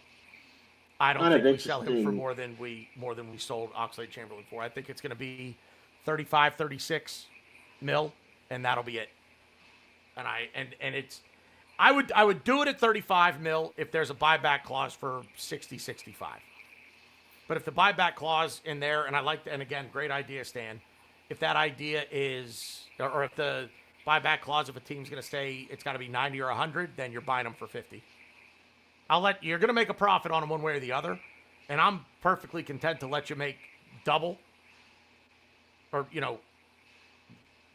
double the buyback clause for them. But there's a player there, and I'll be very, very disappointed to see him go, simply because of the way the situation was handled. Because I don't think the situation was handled great. Moving on. Can I just say one thing? I'm done with this argument. Nani scored one less goal this last season than Ethan did 2 seasons ago. So, okay. That's it. I don't. And they played the same amount of Premier League games, and I think Nani played a couple more Champions League games. He probably advanced farther, but that's all. I don't. But he's the better goal scorer, so it makes sense. You're arguing against scoring goals, which I think is. No, I'm not. I think there's more to the game. You're arguing that Nani scored one less goal, like somehow that's better. But to say with so much authority that he's better than Ethan, that Ethan's better than him, I think is psychotic. When he, again, you're not going to agree, but I'm just going to say my point. He couldn't make it into not a top French team, so a team in France. So like, there's an issue there. I need you to look up everything that went on at Marseille when he was there. You also have to take I know what happened, but you still, like, I get it. Things happen. The manager didn't like him. I read all that. I get that. But if you're good enough, you're going to play. No, you're not. You're not. That's a you're gonna. false Okay, that's fine. It's false to you. It's true to me. The player that played ahead of him, with De Zerbi there, without De Zerbi there, got injured. He still didn't play. So, okay, maybe Ethan slept with the manager's wife. If that comes out, then fine. Strike me down. But also, I remember when Ethan played for us 2 years ago. I wasn't impressed then, and I'm not impressed now. That's just how I feel. I wasn't a fan of him when he played for us seasons ago. I liked what he did every now and then, but again, it just, to me, was like, okay, like, you're a shittier Saka. Like, Saka's great, so it's not really a negative thing, but I just don't, I need more. I need more from you. I need more from you to come into a champion, an English champion winning side, a potential Champions League winning side. It's just not enough. That's all. Stan, have at it, because I can't, like, I'm gonna yell at him. I'm gonna yell at him. Why? What? I don't understand what I don't understand. I just think that's what with the Marseille thing as well. When the new manager came in, you got a new manager coming in, and he's probably looking at a lone player like Ethan and thinking, well, I need to understand how this team's going to work. And Ethan's not going to be around forever. So I need to understand what it is that I've actually got. And maybe a lone player doesn't get much of a shout because the new manager understands that this guy is only in for a short period and wants to understand his team. And also as well, just even football sense, at least Ethan understands that you have to keep the football within the boundaries of the white line that encircles the pitch. Whereas Noni Madueke wants to run the ball past the goal line, up the stairs, out the stadium, up the Holloway Road, and off somewhere to get a kebab. I mean, you know what, Stan? He can run up Holloway Road. He can bust a right on Seven Sisters and just keep running all the way up to Tottenham because he wouldn't get into their starting 11 either. I mean, I like him as a personality. I like his attitude, and he looks like he really wants to do well. And as I've mentioned just a few moments ago, he does a lot of good things until he gets into that final third. Mm-hmm. And it does remind me a little bit of Theo Walcott used to have a little bit of that about him as well. That when he has to think and make a decision, that's when things go wrong. If it's a natural movement, he would do better with it. And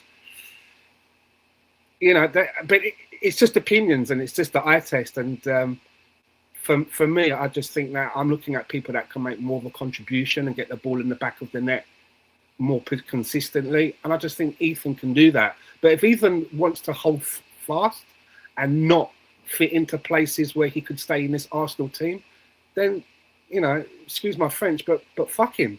It's the Arsenal. Right. And someone that's supposed to be an Arsenal supporter, you'd think he would want to stay around and play wherever the manager wants him to. And if he believes his best position is in another position, it's up to him to show that to the manager and change the manager's mind. Not do an Ainsley Maitland-Niles and go, well, I'll go over there then and play. Because look how it's worked out for Ainsley. Right. I think what you said was very interesting, Stan, how you said you want the guy with more end product. You want the guy that puts the ball in the back of the net more. I think what it comes down to is I don't see it. He scored one more goal 2 seasons ago, so I'm not convinced in what you're saying. And to be fair, you're not convinced. That's totally fine. I get that. Because I agree with you. I agree with the statement you made. I want to see someone who's more consistent, put the ball in the net, and that's why Noni doesn't start for us.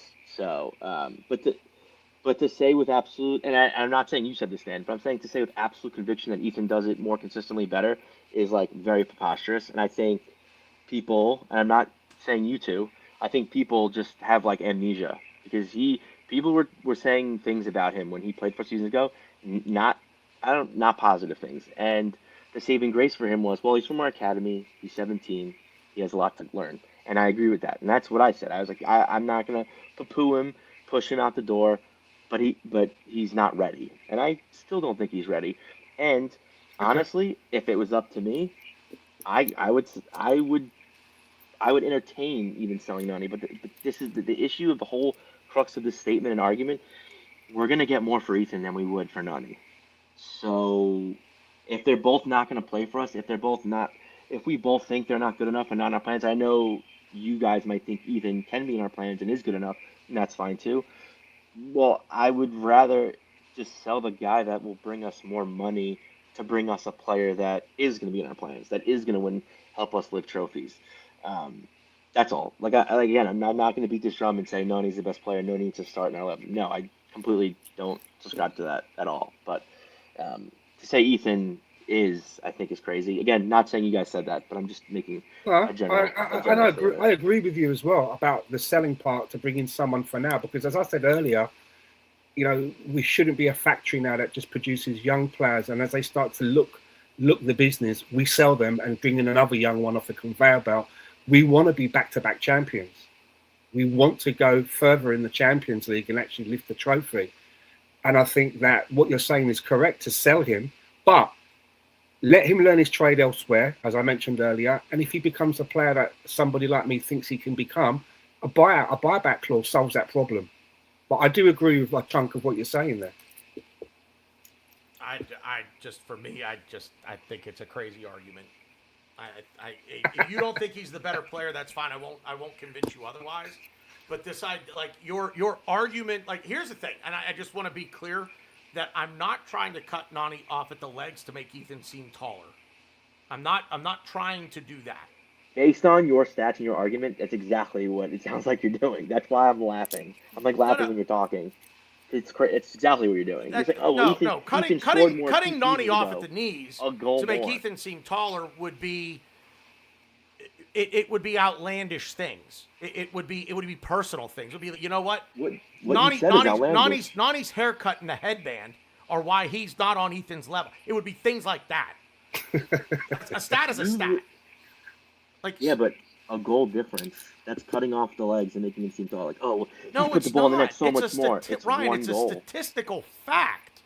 Yes, I know, but you made it seem like he's head and shoulders above Nani in that I department when I it's literally think one he goal. is head and shoulders above Nani as a player. I believe that. You don't.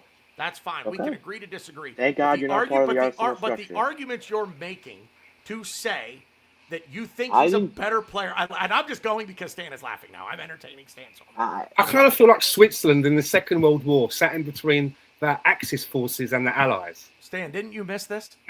I was Didn't just you miss thinking, this? I have missed this. It's been a while. I have missed this. It is. It's at the end of the day, my brother. It is about scoring goals. So if he scored one more, don't flub that. Like, oh, it's just one. He only scored one. He scored Yeah, but more you made it seem like it was such a At big 17. deal. at 17. Okay. At 17, Again, I'm a not player that doesn't saying want to play on the right. you're the Like one all of saying Ethan is everything head and leading shoulders up to above that Nani. says it's. I'm not saying the exact opposite. You're acting like I'm saying the exact opposite. I'm not. I'm just saying if we have a chance to sell both, who am I wanting to sell more? It's gonna be Ethan. He's gonna generate more money for us. Like Well, that's it's not silly. even. It's not even that he'd generate more. Yeah, he'd generate more money because we spent an outlandish amount of money to buy a player that scored 2 goals in the league last season. I don't care about his wages. Like that's your argument on Nani is the wage thing. It's a What, he good scored point. three. It's a good You point. get It you is a give him good. the It is a third good goal. point. He scored three. He scored 3 goals, not 2. Oh my God. Three. Okay. Yeah. All right. I Just, mean, hey, just give hey, his whoa, stats. That's whoa, stats, what? buddy. No, you know what? You know what? May as well have not scored any. It's only one goal. It's only one goal. It's true, and Ethan only scored 4 2 seasons ago. Only Oh, 1 goal. oh my. Yeah. All right. I just. I don't. Here's the thing. I did. You said earlier like that you saw a lot of hatred towards Nani. I've seen like some outlandish shit. I will say this about Nani. I think, and then we're gonna move on. I think Nani. I think less is more with him as a player. I think he's the kind of guy that you bring on, not necessarily when you're. I think Nani is a player you bring on when you're winning by a goal, but you don't want to defend your ass off. So let him run the opponent's back line ragged. Let him just run around, hold the ball, hopefully, because he's not real good at that either. Um, but let him run with the ball and make the defense chase him. That's the kind of player that I think he is. If we're gonna rely on him to be a goal scorer, man, I haven't seen it. I just haven't seen it. So, moving on. So we'll get to season preview if you guys are cool with that. Anything else from the preseason that anybody wants to mention before we kind of switch gears here? I love eBay Ibrahim, even though he's not going to Who? buy in our plans. Who's Yeah, that, sorry? eBay Ibrahim. He plays for the academy. He's a Okay. 6. I love him. I think he's such a good player. He's gonna be a dude. I think he's 17, 18. Yeah, he's gonna be a guy. I'm excited for him. I'm excited. I feel like I always kind of watch the academy and try to keep a close eye. But I'm really gonna be looking forward to kind of watching him play and seeing his develop. Yeah, I think he's gonna be something. So I'm very excited about him, and I'm very excited for us to sell Kepa. But I don't think we will because he's so bad this preseason. No one's gonna touch him with a 10-foot pole. So it's upsetting. One thing I'd like to say about the preseason, I remember last season that one of the biggest defences for the Victor Gyökeres debate was, well, he hasn't had a preseason. Well, he had a full preseason, and he didn't really do much for me in the World Cup, to be honest, because I was looking. He didn't really do much for me in preseason, and I'm still yet to be convinced that he is the main man to lead our line. I would love to be pleasantly surprised, and I want to be proved wrong because he wears an Arsenal shirt. But I don't even think that the management's that convinced of him, to be honest. Some of the stories that you've been hearing in the transfer window, I don't think that these stories would all go away, if I believe that the manager felt that Victor Gyökeres was his main man.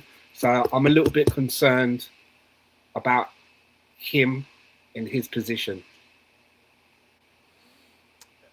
The biggest thing for me with Victor Gyökeres is I just don't think he fits anything of what we want to do in attack. And I also think that a lot of people, not Stan, not you, but I think a lot of the vitriol surrounding Gyökeres was, look at what he did in the Portuguese league versus what he was never going to score No, 52 goals in the Premier League. Like, No. he wasn't going to score 30. He wasn't going to score 25. I There was were- hoping for 20. there were a lot of people before when we first bought him that was saying, you watch. People were saying to me, you watch how many goals he's going to score. People were telling me that he was going to get 30 goals Nah. in all competitions. In all competitions, I could have seen that. I could have seen 30 in all competitions. I could have seen that. But we just don't play with a striker who just runs at.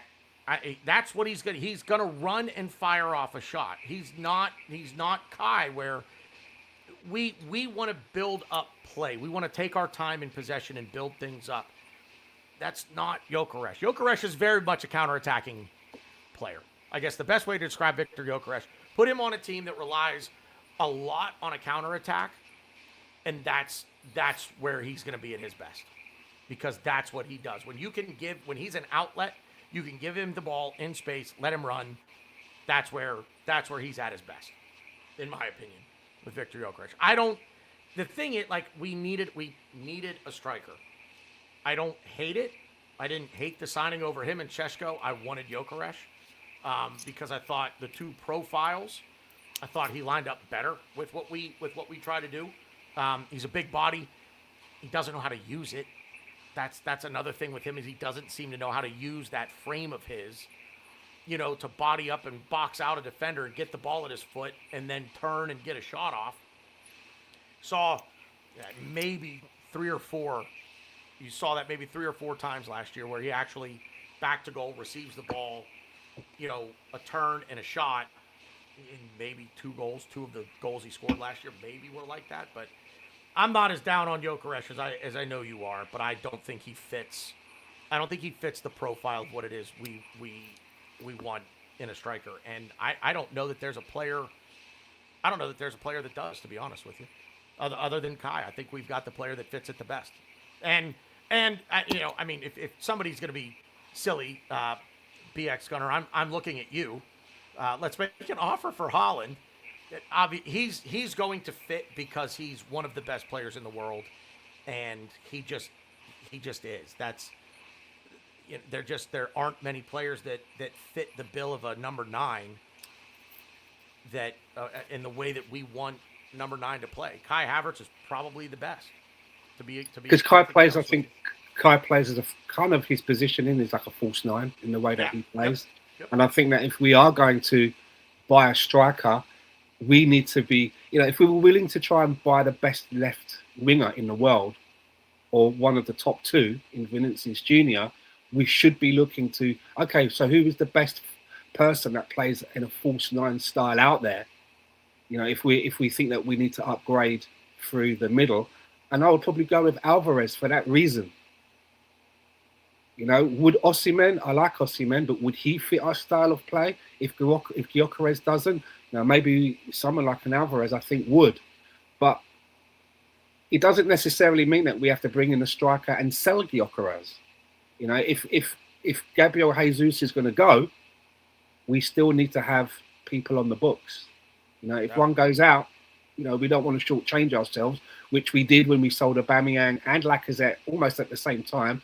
It seemed like we only replaced them with one player, and I always felt that we were a little bit short. And hopefully that's a lesson learned. It doesn't mean that if we bring someone in, as I say, that Victor Gyökeres has to leave. I'm gonna put out a crazy thought real quick before we get into the previews, and it's something I thought about earlier in the summer. And as I thought about it, I almost dismissed it immediately. But if what we want in a left winger is a player who will, if we want to, I'm not comparing the two. Let me be perfectly crystal clear that I'm not seriously comparing the 2 players I'm about to mention to one another. But if we want a player that plays like Vinny Jr., direct, technical, can dribble, take on a man 1v1, get a shot off, and score, we kind of just said his name. Now, the technical part of that I would take away, because I don't think he's overly technical. But Victor Gyökeres kind of fits that profile. And again, not comparing the two, but he fits the profile. Could he play on the left? And the problem there, I'll answer my own question, but the problem there is that Arteta doesn't want that from his wingers. He wants creativity from his wingers. He wants creative tens on the wings. That's what he wants. And Gyökeres just doesn't fit that bill. I just don't think that Gyökeres fits any style that we want. He doesn't press well. He doesn't track back well. He doesn't, in attack, for all the reasons I stated 5 minutes ago. So, anything else? Ryan, you want to get in on Victor Gyökeres at all before we move on to the season preview? I disagree. No. I agree with everything you said about him, Tanner. I think I said this last season, going into last season, and I think people had high expectations for him. I didn't. I always saw him as a player who would come on and sub on for, if we need a goal, he'll come on and be like a second striker with Kai, maybe slot Kai back into the midfield. Because I don't hate Kai in the midfield as much as everyone else does, but it's obviously not his best position. I know that. I think his best position is playing striker. But if we need a goal or if we're tied, I guess we still need a goal. If we need a goal, I think bringing him on, slotting Kai back into the midfield, and kind of like pushing the envelope a little bit, having two strikers, I think is where he would be best for us. He's good counterattacking. I think his hold-up play is very underrated. I think he's a good hold-up player, and he's physical. So if we bring him on in the second half, the defenders are going to be a little more tired than they would minute one. So I think it's a battle he's more likely to win. But yeah, I think it's an unreal expectation also to bring a striker in from the inferior league and expect him to start every game and play 90 minutes and expect him to have a similar output. I think, again, we just got bitten by the injury bug. I think Kai being hurt really, really kind of screwed the pooch. And going back to the couple of press conferences before the season started, one before we signed a striker and even one after we signed Gyökeres, Arteta said that Kai is our starting striker. So, and the thing that changed that was his injury. He would have. I believe Arteta. I do think that Kai would have started for us, and we kind of would have either slowly worked Gyökeres in, or made Gyökeres kind of come on, be a second striker with Kai, or you have Gyökeres as a striker, but still have Kai on the pitch and have him play in the midfield role. But because of injuries, you kind of had to expedite the process a little bit, and it's a shame because I think Gyökeres is a better player than most make him out to be. Now, I'm not saying, again, I don't think he's the starting number 9 for Arsenal Football Club the way we play right now, but he is a big contributor. 21 goals in all competitions, not what you want from your starting 9, but I don't think that's terrible either. He's got a heck of a penalty shot too, which doesn't hurt. But yeah, he doesn't mess about with his PKs, that's for sure. I am excited to see him a full season, hopefully with Kai healthy, because I think Gyökeres can make Kai better. I think Kai can make Gyökeres better. So I hope that I can see that. And then just quickly on the Osimhen links, they don't make any sense to me. I don't get it. We're going to spend another 70 million. I don't know what we spent on Gyökeres, like 65 maybe, somewhere in the 60s. So you're telling me we're going to spend 70 more on a player that may be a little better than him. But again, you're just going back to square one with Osimhen. He's the same kind of player Gyökeres is. So what do we think is going to, the links just don't make sense to me. It doesn't make sense. We're going to spend more money and go back to square one.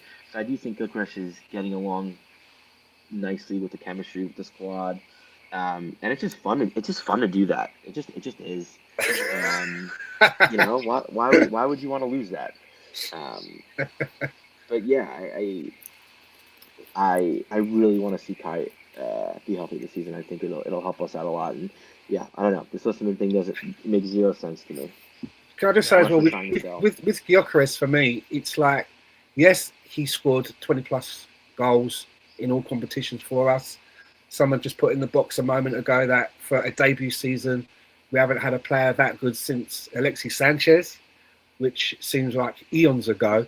But the key thing for Victor Gyökeres with me is it's the chances that he spurned, which are the ones that really stick out to me. That, you know, a lot of people say, well, he didn't get a lot of service. I just call balderdash at that. I think that he had quite a lot of service and got himself into a lot of very good goal scoring opportunities. And it just seemed to me to fumble a lot of chances, even though he still managed to score 20, 21 goals or whatever it may be, 20 plus goals. There were chances that I felt he could have tucked away. So if Osimhen is a similar player, then I'm thinking to myself, well, can he convert more of the chances than Gyökeres did? Because if he can do that, then we are onto a winner. And that's my main problem with Gyökeres. I think you call it the eye test, right? There's so many times where I've seen him trying to hold the ball up, and there's times when he looks like, instead of defenders marking him and him trying to create separation, he looks like he goes the other way and looks to mark defenders rather than looking for that move to get the separation away. He just seems to be surrounding himself with defenders. He seems that if he does get into a bit of a tussle with a defender, he's the one, for someone who's so big, he's the one that ends up on his arse. And he's looking at the referee to say, like, am I not going to get anything for that? And it's those things about him. His first touch sometimes, you know, it looked like he couldn't trap a bag of sand at times. And it's those things that I just think to myself, if we could have improvements in those areas, we would really have a player on our hands. And again, I want him to do well. He wears the Arsenal shirt. It's his second season. You know, maybe he hits the ground running, and there would be nothing worse, nothing better than for me to change my mind. Because people say, whether you're a flip-flop. No, you can change your mind based on what it is that you're seeing. And nothing would make me happier to see that investment is well spent and he becomes the top man leading the line. But I think that even Mikel Arteta at this moment in time, I don't know this to be true, but I think that if he had to pick one, he's picking Kai Havertz. And Kai Havertz was the reason, you know, players like Kai Havertz and Gabriel Jesus, there was a reason why we went out and decided to buy Gyökeres, because what we had, we felt wasn't good enough. So if we're going back to Kai Havertz, we're going back to a well that we're continually been drawing from, and we're not getting full buckets of water. Yeah. So we need to be moving forward rather than reverting back, because there was a reason, as I say, that we tried to move away from that. Yeah.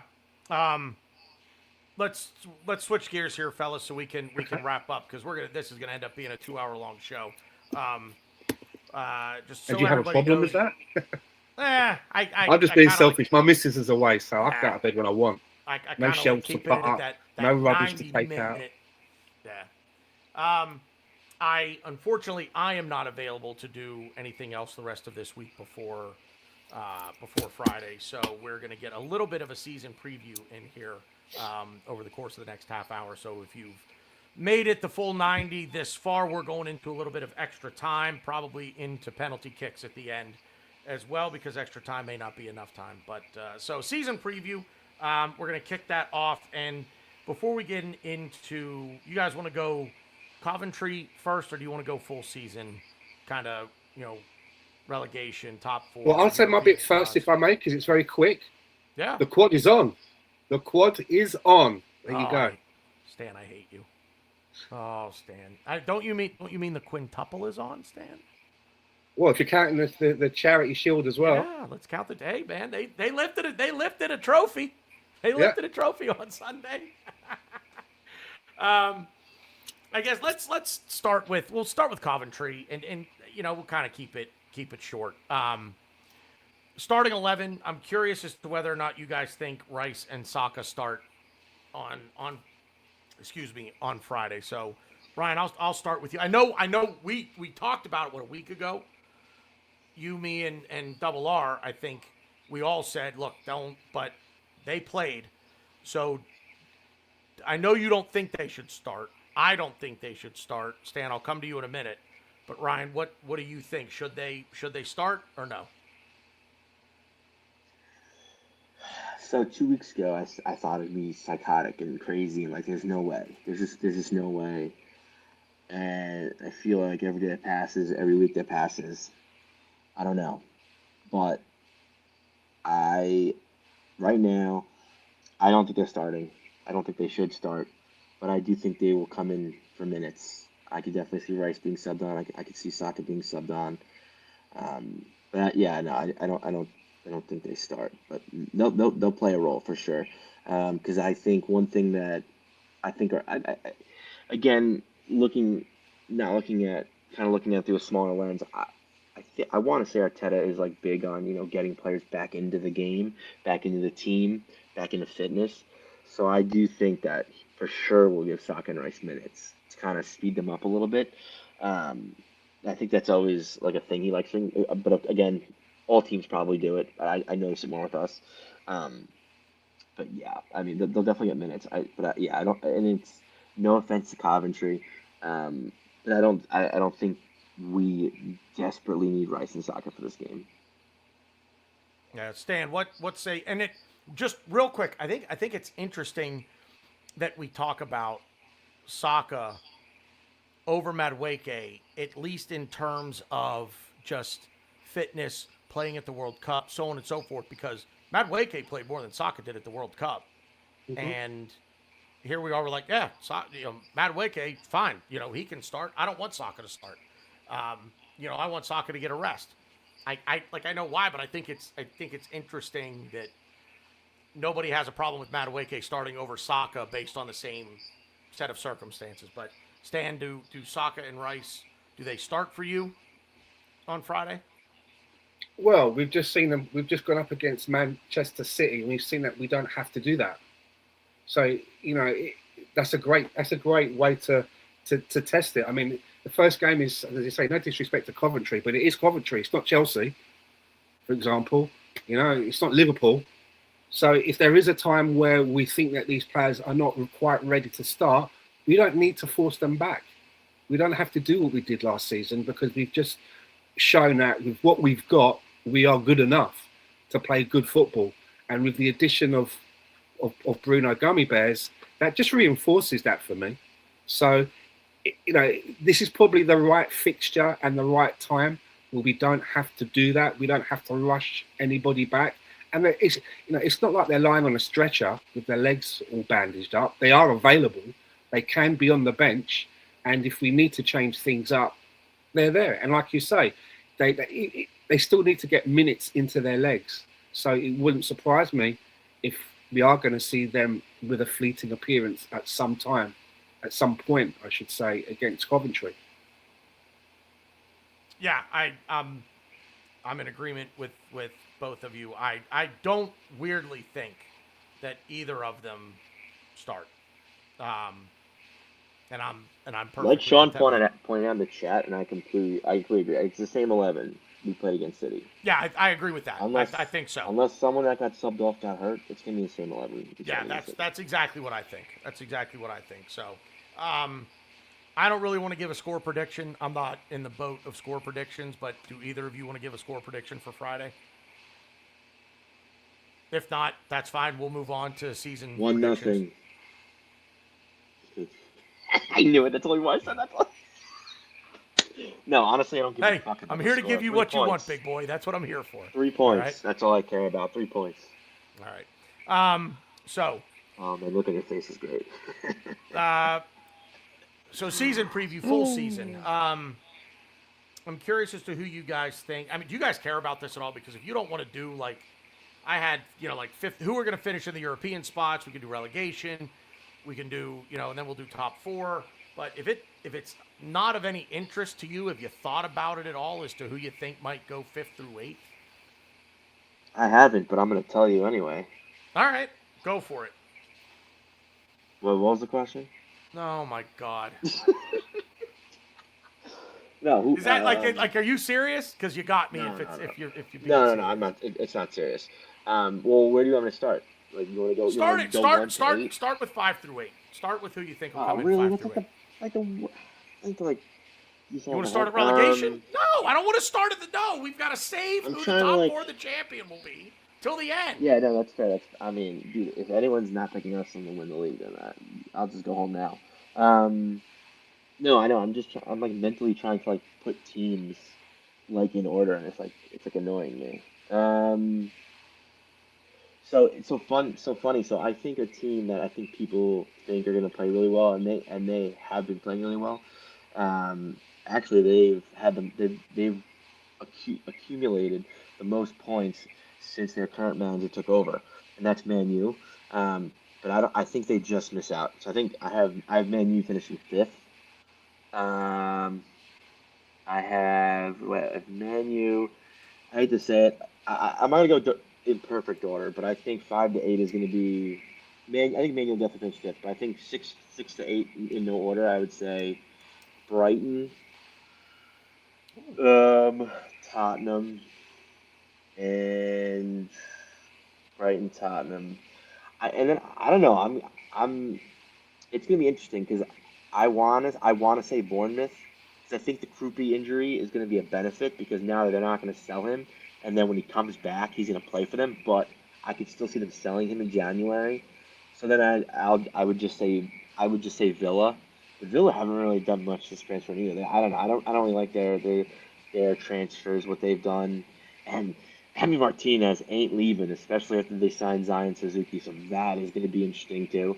But fuck it, I'll go Villa eighth. Stan, you want to jump in 5 through 8, any particular order? Or...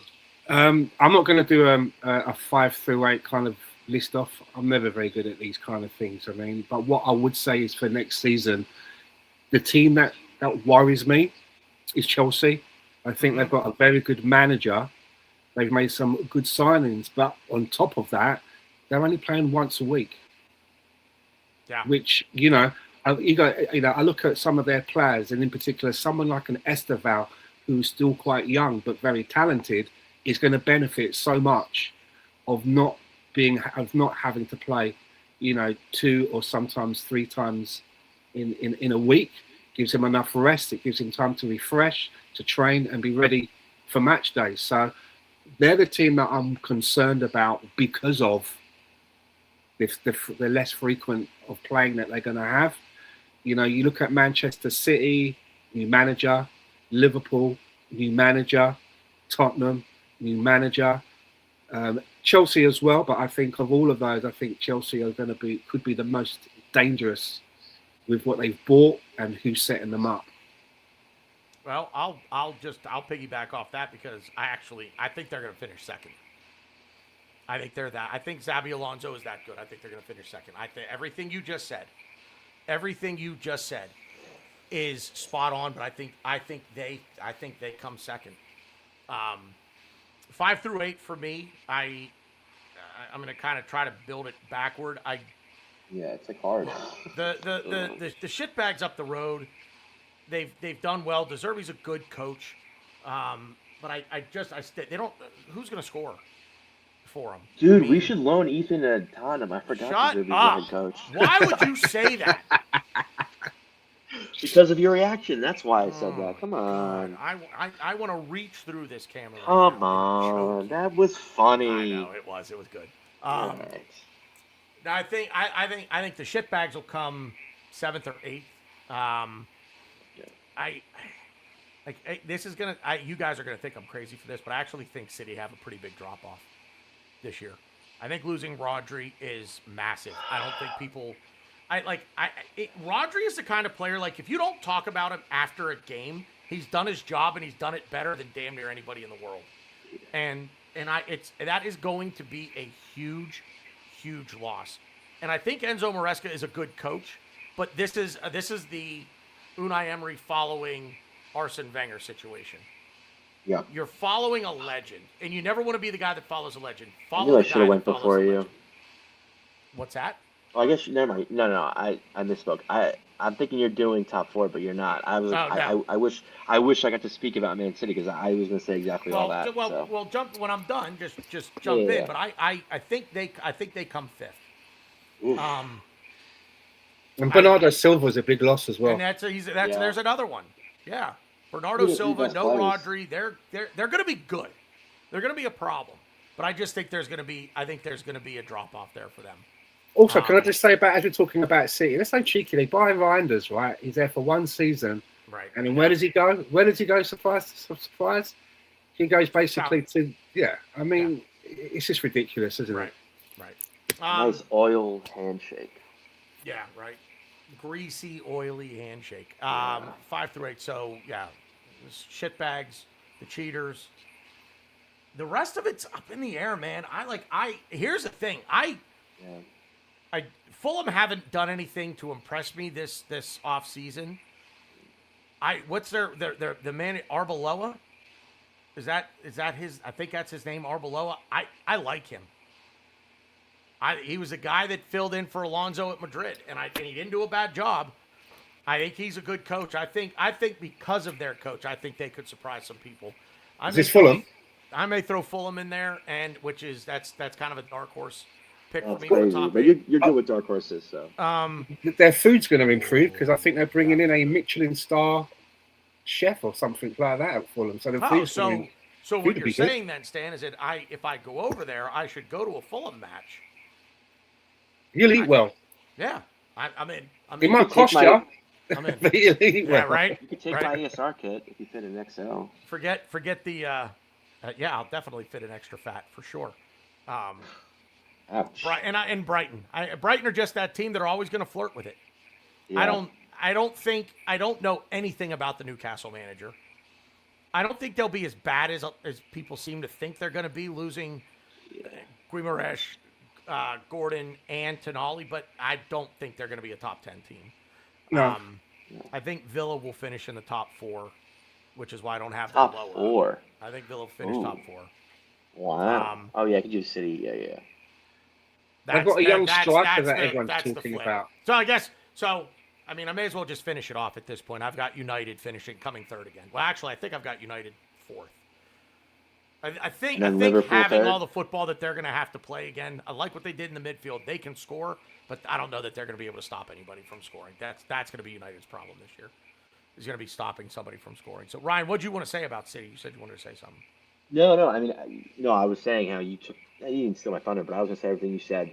My issue is, like, in my brain, like, deep down in my brain and in my soul, I just can't, like, all the pieces of paper, all the departures of Rodri, Bernardo Silva, like, everything is there to say City have a drop. But I don't know. I don't know. I am also not as high on Chelsea as you are. Granted, I fucking hate Chelsea more than any team in the Premier League, so very biased, obviously. More than United. Yeah. Chelsea took the cake last season. Oh, okay. But yeah, I don't know. I have City second, and I know it's silly because I agree with everything you said, everything. But like, I think just like in my soul, I hear it reverberating through my body. Is just like City's gonna City, and they're gonna find a way. They have an alien playing striker that is just gonna score goals regardless. Now is he gonna score enough to keep them in second? I don't know. Like that, but he's a freak. He's an alien. He's a freak, and I don't know. I just think they somehow do it. And I also I don't know. I think Chelsea made improvements. I think Xavi's gonna make them a lot better, and I think Stan said it, or you said it, BG, I don't remember, but them playing once a week is going to be huge, so huge. I mean, United played like the least amount of games you can play as a top club in the English Premier League, and look what they did. So I mean, to me, Chelsea is a shoo-in for third, and I could probably be convinced before Friday that they'll finish second, but fuck them. And then I have Liverpool 4th. That's the team that I didn't put Liverpool anywhere. I completely forgot about Liverpool. Yeah. Just one thing about Chelsea, I think they're going to be playing with 3 at the back, which I think is something that Xavi Alonso prefers. So it's going to be interesting to see if that works, if he sticks with it, and what happens there. I think Chelsea are going to be a problem. I think Chelsea are just flat out. They're going to be a problem. Not for us, but they'll be a problem for everybody else. I think I'm glad we're getting them early in the season like we are, because I think the longer they go, the better they're going to get. I like Xabi Alonso, and there's talent on that roster. They should there have is. talent. There's like 60 players on the Well, roster. right, yeah, it's yeah, like shooting fish in a barrel, but the other way. Yeah. But you're right. But I think Xabi Alonso really makes a difference there. I really like him as a coach. I really like him as a coach. I'm amending my top 7. I am dropping Fulham out to 9th, and I'm moving Liverpool up to 6th. Wait, so who's your top 4? Well, the top, 2 through 4 were Yeah, Chelsea, Villa, and United. Oh, I yeah, think okay. Liverpool, I think, are going to struggle under Iriola and what he wants to do, how hard and high and heavy he wants to press. I think they're not a young team anymore. I think they're going to run their legs off early in the season, and I think I think Liverpool could really fall down this year. I like Iriola as a coach, but I don't think he has the squad to do what he wants to do. And they lost Konate. I forgot Slot's not their manager anymore. Right. Well, they sold Konate to Real Madrid. No Jarrell Kwanzaa, because they sold him last year. They got the guy from Barcelona. Van Dijk's 35. Joe Gomez is 32, I think, something like that. I mean, Kirkez. They had the guy from Barcelona. What's his name? Araujo. But he's not good. Yeah, whoop-de-do. No, he's not good. I'm just saying he's not good. I don't know, man. There's another team that's gonna, I think, struggle to keep balls out of their own net. Go ahead, Stan. I was just going to think it's going to be very interesting with Liverpool if the manager is able to get a proper tune out of Wirtz and Isak. When you spend the kind of money, you spend on 2 players, almost 150 each, right, for 2 players. And we saw a little bit from Wirtz, not too much. Isak was out mostly for injury. Big season for both of those 2 players, I think. Yeah. Yep. I mean, we all wanted Isak, didn't we? We all thought there may have been a chance. And he was the name that everybody felt was the right name to have at Arsenal. I mean, okay, he had injuries, right? So we couldn't really see much of him, and you can't blame a player for that. But, he didn't really look like he was doing much at the World Cup for me either. To be fair, in fact, I would actually go as far as to say that Victor Gyökeres looked the better of the 2 during the World Cup, and that for me is really saying something. So it's going to be interesting to see how Areola, how he's able to get a tune out of these players, because there are some good players in that team. Oh, for sure. Knowing the way that Iriola wants to play, I don't think they have a starting 11 to do that. And their defense, I mean, look, they brought in Frimpong to play right back. They brought in Kirkez to play left back, and neither one of those 2, they both failed to impress last season. They were getting run by left and right. Just both of them getting put on toast, and then Frimpong ended up injured. So Liverpool, northern bias, but I think Liverpool. That's what I think of them. I completely forgot about them. So, who will be player of the season for Arsenal? Stan. Oh shit.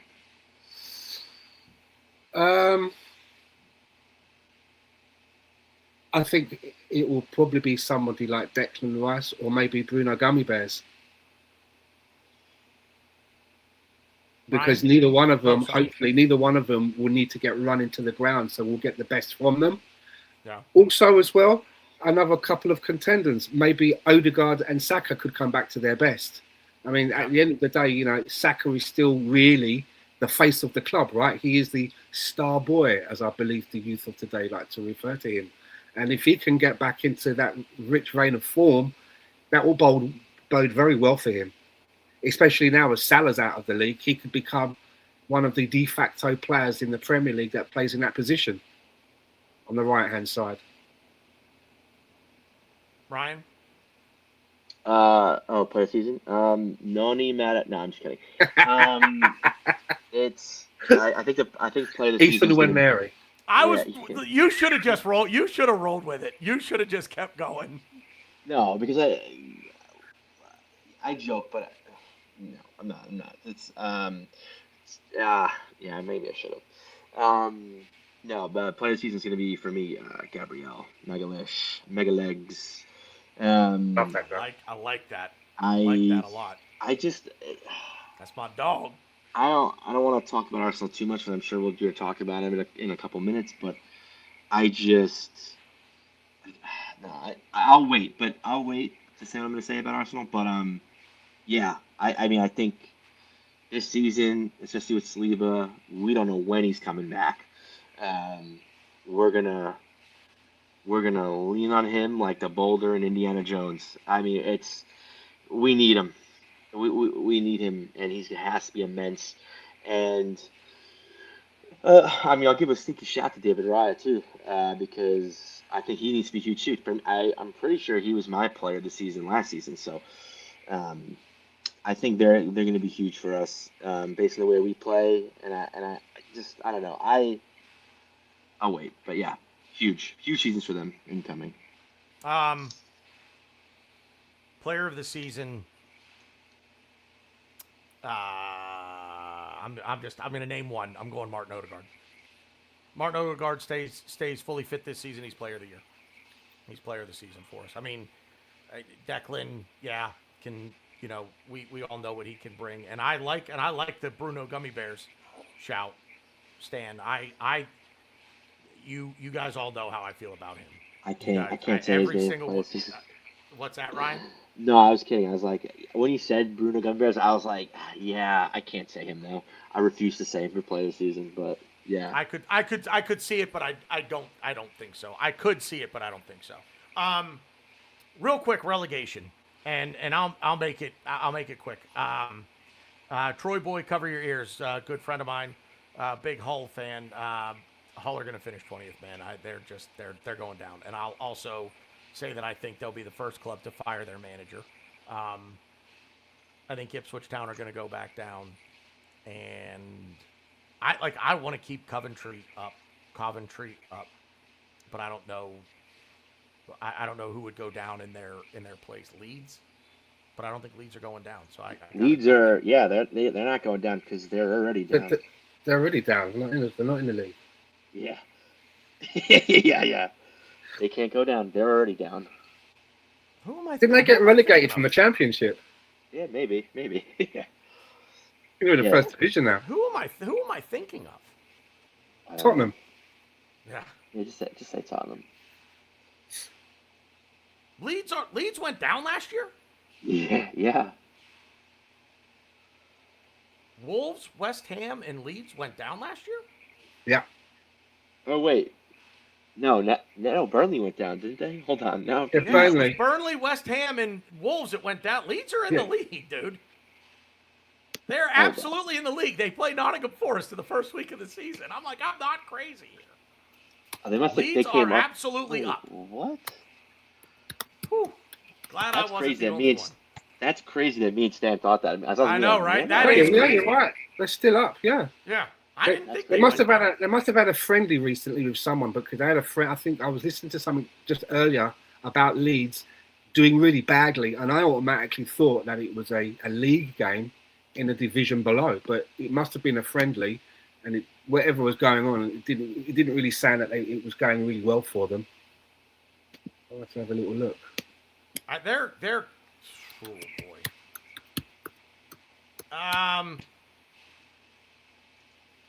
You know what? I'm putting Coventry up there. I think all three that came up, I think they're going right back down. Because I don't see anybody else that I can say with confidence. Yeah, I think they're going to go down. There are teams that I think could, but Oh, Ryan, do you remember a bet we made last year? Remember when I told you that I would bet don't you remember the conversation we had 5 minutes ago. You want me to talk about the bet we made? No. Fantastic. This is what I bring him in here for, Stan, because I could say things and he won't remember them. I remember making a bet with you. I don't know what was it about. I bet you that Wolves would never rise out of 20th position last season. Oh yeah, you brought it up 2 weeks ago, and they did for like a day or They something. did Right? for like 3 days on goal difference over West Ham, and then they went right back. Then they went right back to 20th and never came up. Never left it. So Owe I me don't a remember what beer. I bet you, but I did lose the bet. I, But hey, I next do time know I that. see you, I owe you a beer. Stan, who's going down? Hull, I would say, Ipswich, and Tottenham. Yeah. I like it. Let's go. Ryan? I think Hull made actually a lot of good signings for joining the Premier League, but I still think they're going down. Ipswich too made a few good signings. They're going down, and just to be fucking different, surprise a few people. I think Nottingham Forest is going down. Um, I think Glasner is a fantastic manager, and it's funny because when I was looking at the league, and I was just like, oh man, Nottingham, they're going down, and I was like, oh, they have Glasner, he's gonna work miracles, and then so I was like, oh, they're actually gonna finish pretty high, and then I'm like, oh wait, but I forgot who their owner was, and then I realized who their owner was, and I'm like, oh no, he'll lose like 2 games in a row, and they'll just fire him, and they'll bring Yeah. someone in, and then he'll get them relegated. Um, Glasner may not be the first manager fired, but I think Nottingham Forest will have. I guess this could be my hot take. I think Nottingham Forest will have the most managers in total this season, and I think they go down. What All about right. what Sean says with Sunderland being in Europe? Do you think that will I think do them I harm? agree with that. I think they'll struggle. I agree with that. Yeah, they definitely struggle, but I'm gonna get relegated. I think they'll find themselves right around the middle part of the bottom of the table. 15th, 13th to 15th. I think that's where they fall in. I know I said Tottenham. I was being tongue in cheek, but it wouldn't surprise me if all three of the teams that come up go back down. Yeah, To be honest, it probably will be. I hate saying 3 up, 3 down. It's like yeah. I mean, Ryan, Boring. Ryan, it's going to pain me to say this. There's a part of me that thinks Everton could face it. I mean, I know a few of your good friends are Evertonians. I think they could face it, man. Christian Norgard's really the best thing they've done all summer. They've got some talent, but I don't think they have nearly enough. The only reason that I would say I think Everton stay up is because of Moyes. I think David. yeah, Moyes. exactly, Yeah. exactly. Yeah. All right, fellas. Do we want to discuss who wins the league this year? We all know it's obvious, isn't it? Yeah. Obvious, isn't it? It's going to be Liverpool. I mean, Right. I mean, well, I was going to say City just because they'll buy it. They'll go to the Premier League halfway through the year and just say, you know what, cancel the season. Here's a check for you. Give us the trophy now. Disperse this money among the other 19 Premier League clubs. They'll be fine. But that's what I just want to see the one thing that no Arsenal supporter, unless you're like 95 years old, has ever seen, and that's us retaining the championship. back. Hasn't been done since the 1930s, right? Yep. If I understand, if I've got that right. So I've always felt that it's a very, it's a good team that wins the league. It is a good team, but it's a very, very good team that's able to win it and retain. And I'd love to see that. Yeah, we were the hunter for a while. We're no longer the hunter now. We're the hunted. Yeah. And look, and I mean it when I say this, that I think somebody made a comment in the chat earlier, and it was a good comment. There really aren't a lot of good defenses in the Premier League. There are a lot of good attacks in the Premier League. There aren't a lot of good defenses in the fight. Like, we've got the best. By far, we've got the best. And I just think that teams are just going to put 11 guys behind the ball when they play us. I think we're going to face that 34 times this year. You may get Chelsea that actually want to try to play us at the bridge. Maybe Maresca. I mean, they opened up yesterday. City did. So maybe Maresca, maybe he's not afraid. And God bless him if he's not. Maybe he's not afraid to open up against us both at the Emirates and at the Etihad. And he says, let's go for it. So worst that's going to happen, we're going to lose a game of football. But I think a lot of teams are going to sit back and just park the bus against us, and they're just going to watch us hoof the ball around. My only hope is that we can figure out how to score 2 or 3, not just one all the time, and leave it until the 87th minute or whatever. But I mean, Ryan, you and I say it. We've said it the last 2 or 3 years. On paper, this is the best team in the league. And adding Bruno Guimaraes into this, just Bruno Guimaraes, I cannot. I know I've said I just it's a fantastic signing. It's up there with Declan Rice as far as quality. All right. That's is. crazy. That's insane. That's insane. He is a transformative player. He is a Yes. transformative player, and he is going to make the players. He's going to make the players around him better, just like Declan Rice. I'm not saying he's Declan Rice, but he's a transformative. Player. You kind of just did. You kind of just did. I mean, the signing for me is up there. It's as important to us defending a title as Declan Rice's signing was to us eventually winning it. I think it's that important, and I think I think if we would have tried to buy him 2 years ago, I think the price would have been more than what we paid for Declan. I think Newcastle would have wanted more than what we paid for Declan. So, but I have a thought in my head, and I am not going to share it.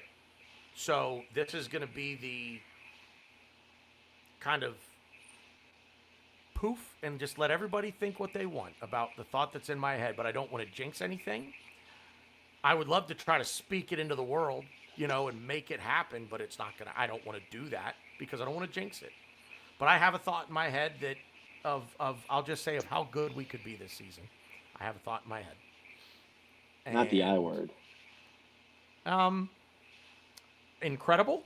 Yeah, I think we could be incredible. Yeah, that's exactly insanely good. I think we could be insanely good. Yeah. The word could start with I. The word could start with you. Yeah. Okay. It's a thought. I'm not saying it'll happen. I'm saying it's a thought. I think it could. That's all I'll say. Stan, what say you on the best team in the Premier League? Well, it's the club I support, isn't it? I mean, is that even really a question? Who else am I going to say? Yeah. Who else am I going to say? OG. We've done, our top 7, so we're all in agreement that we're going back. Yeah, I know our focus has been Arsenal. I think everybody in the chat, I think you two gentlemen, our focus is Arsenal. So maybe we have some tinted glasses on, but I take Bruno Guimaraes out of the equation, Solis out of the equation. No one really got better. You could say Chelsea, maybe. I think Chelsea got better by virtue of their manager. Yeah,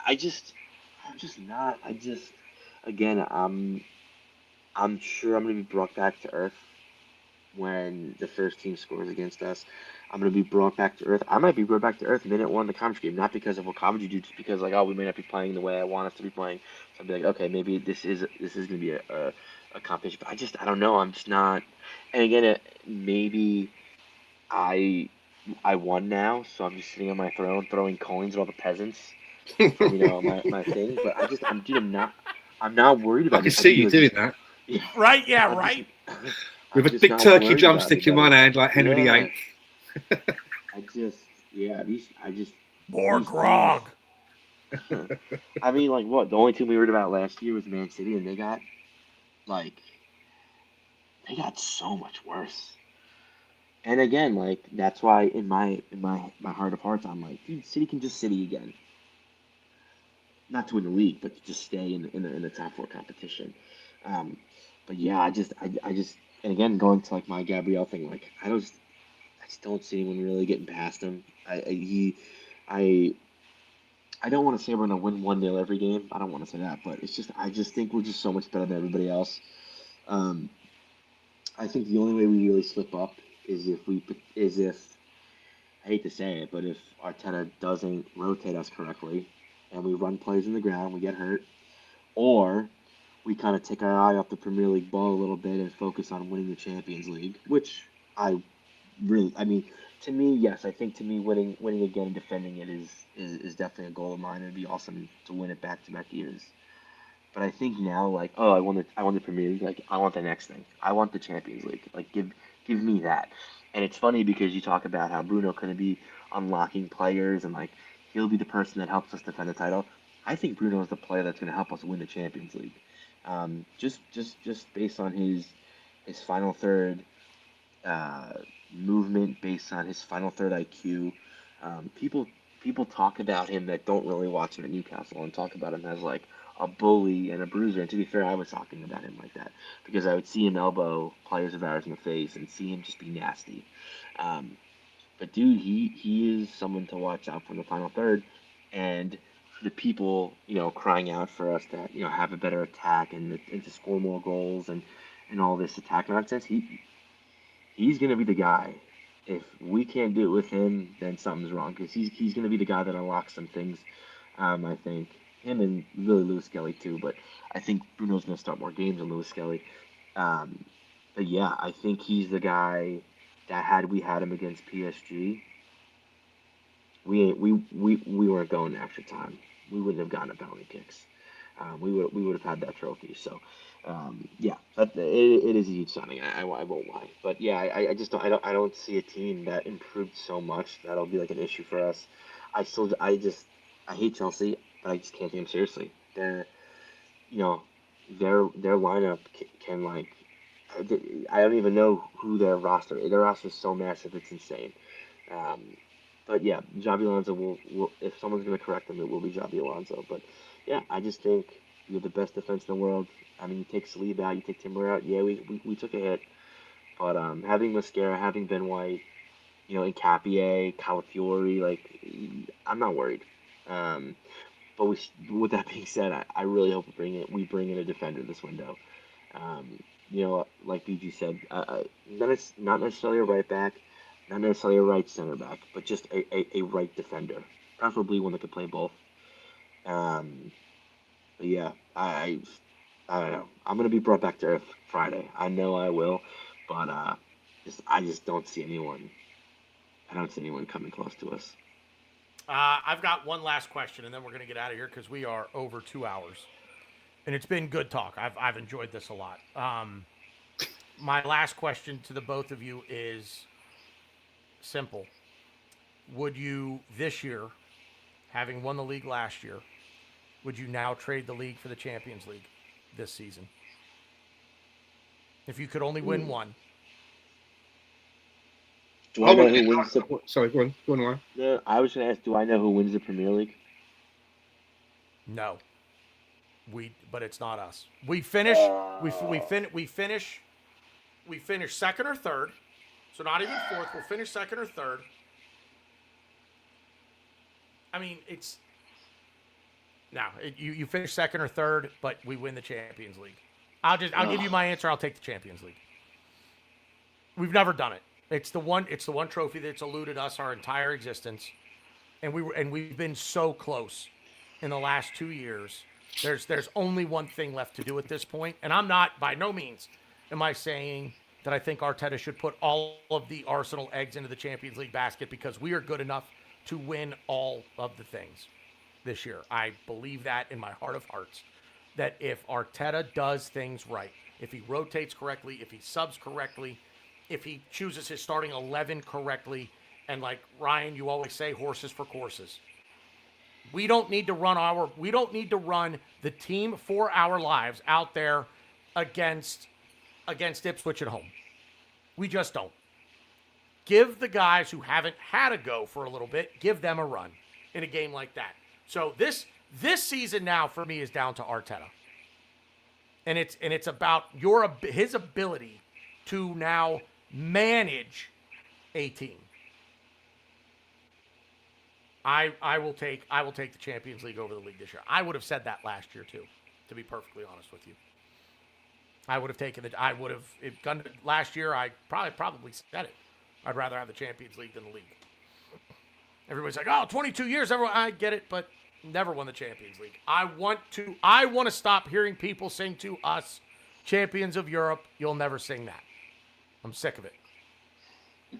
Yeah, I'm in agreement with you. Last season, I would have taken the Champions League ahead of the Premier League. I've said it many times, purely because as in the time that I've supported Arsenal, I've seen us lift, the league trophy a number of times. I've never seen us, win the Champions League. And that Champions League final, that penalty shootout, I was standing out, I had my hands on my head. I kept walking to the back of the room. I was fully invested in that. So for this season, if I can only pick one, especially now that we are Premier League champions, I want us to see us to do the thing that I've not seen us do yet. That's what I want to see us do. And as you say, we do not dine at that table yet. Yeah. We can talk to other fans about many other things. Even Nottingham Forest fans can turn around and say, "Well, we won Europe back to back," which they did. We don't dine at that table. We're still waiting on that table. We're bringing them drinks, Right. and we're bringing them their pudding and their dessert or what have you. But the last thing I'd like to say before we sign off is, I think Mike is going to. If anybody is still listening wants some more Arsenal content this evening, I think Mike Hers is doing a show this evening. I hope so. I don't think they are at this point. No? Oh, okay. No. I was going to give them a plug. I was hoping they were going to do a show because I could Yeah. sit down and have my dinner and listen to those guys. Tomorrow, he says. So tomorrow. Oh, nice. All right. I'll be Mike, tuning I'll in have to tomorrow. catch it on the replay. So yeah, my last word is it's good to be here. Good to chat with the both of you again. And I'm a little bit pissed off that our first game of the season is on a Friday and then the following's on a Monday, because that's, for me, that's working hours. That's work hours. So I don't get to go down the pub or, watch it in bed or do any of those things. I'm going to have to be watching the scores coming through over the internet. But looking forward to the season starting, and good crack talking to you too. And thank you to everybody that came in and joined us this evening. Yeah, OG, you got a final thought?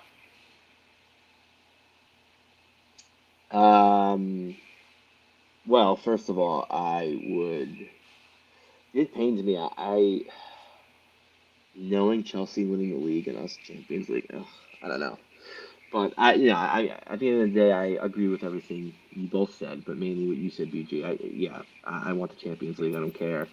And Stan, you might want to cover your ears, but I think even if Tottenham were to win the Premier League, I think those supporters, those fans, are so obsessed with us that they wouldn't even enjoy it. They would be so upset we won they would be so upset we won the Champions League. They wouldn't even enjoy them on the verge of relegation until the last day. They wouldn't even be excited.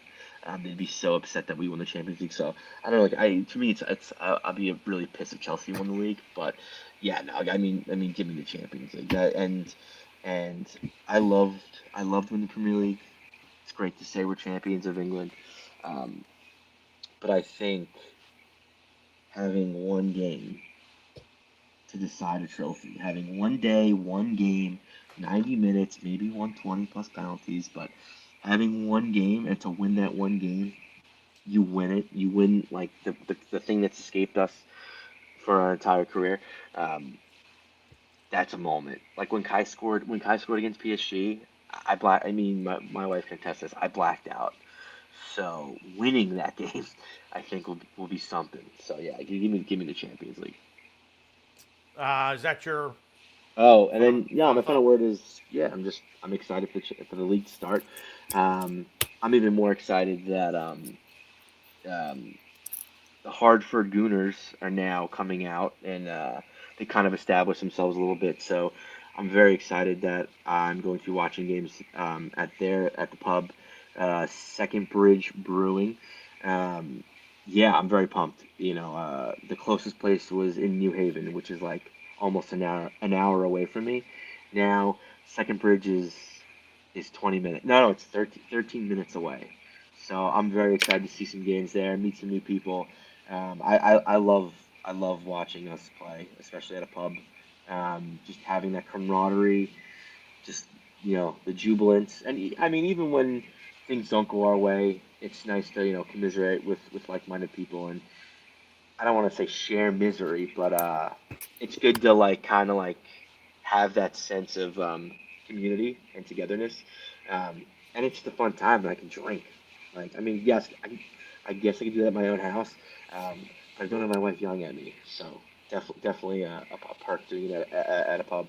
So I'm very excited, and I'm proud um, that the Hartford Gooners are now like officially a thing.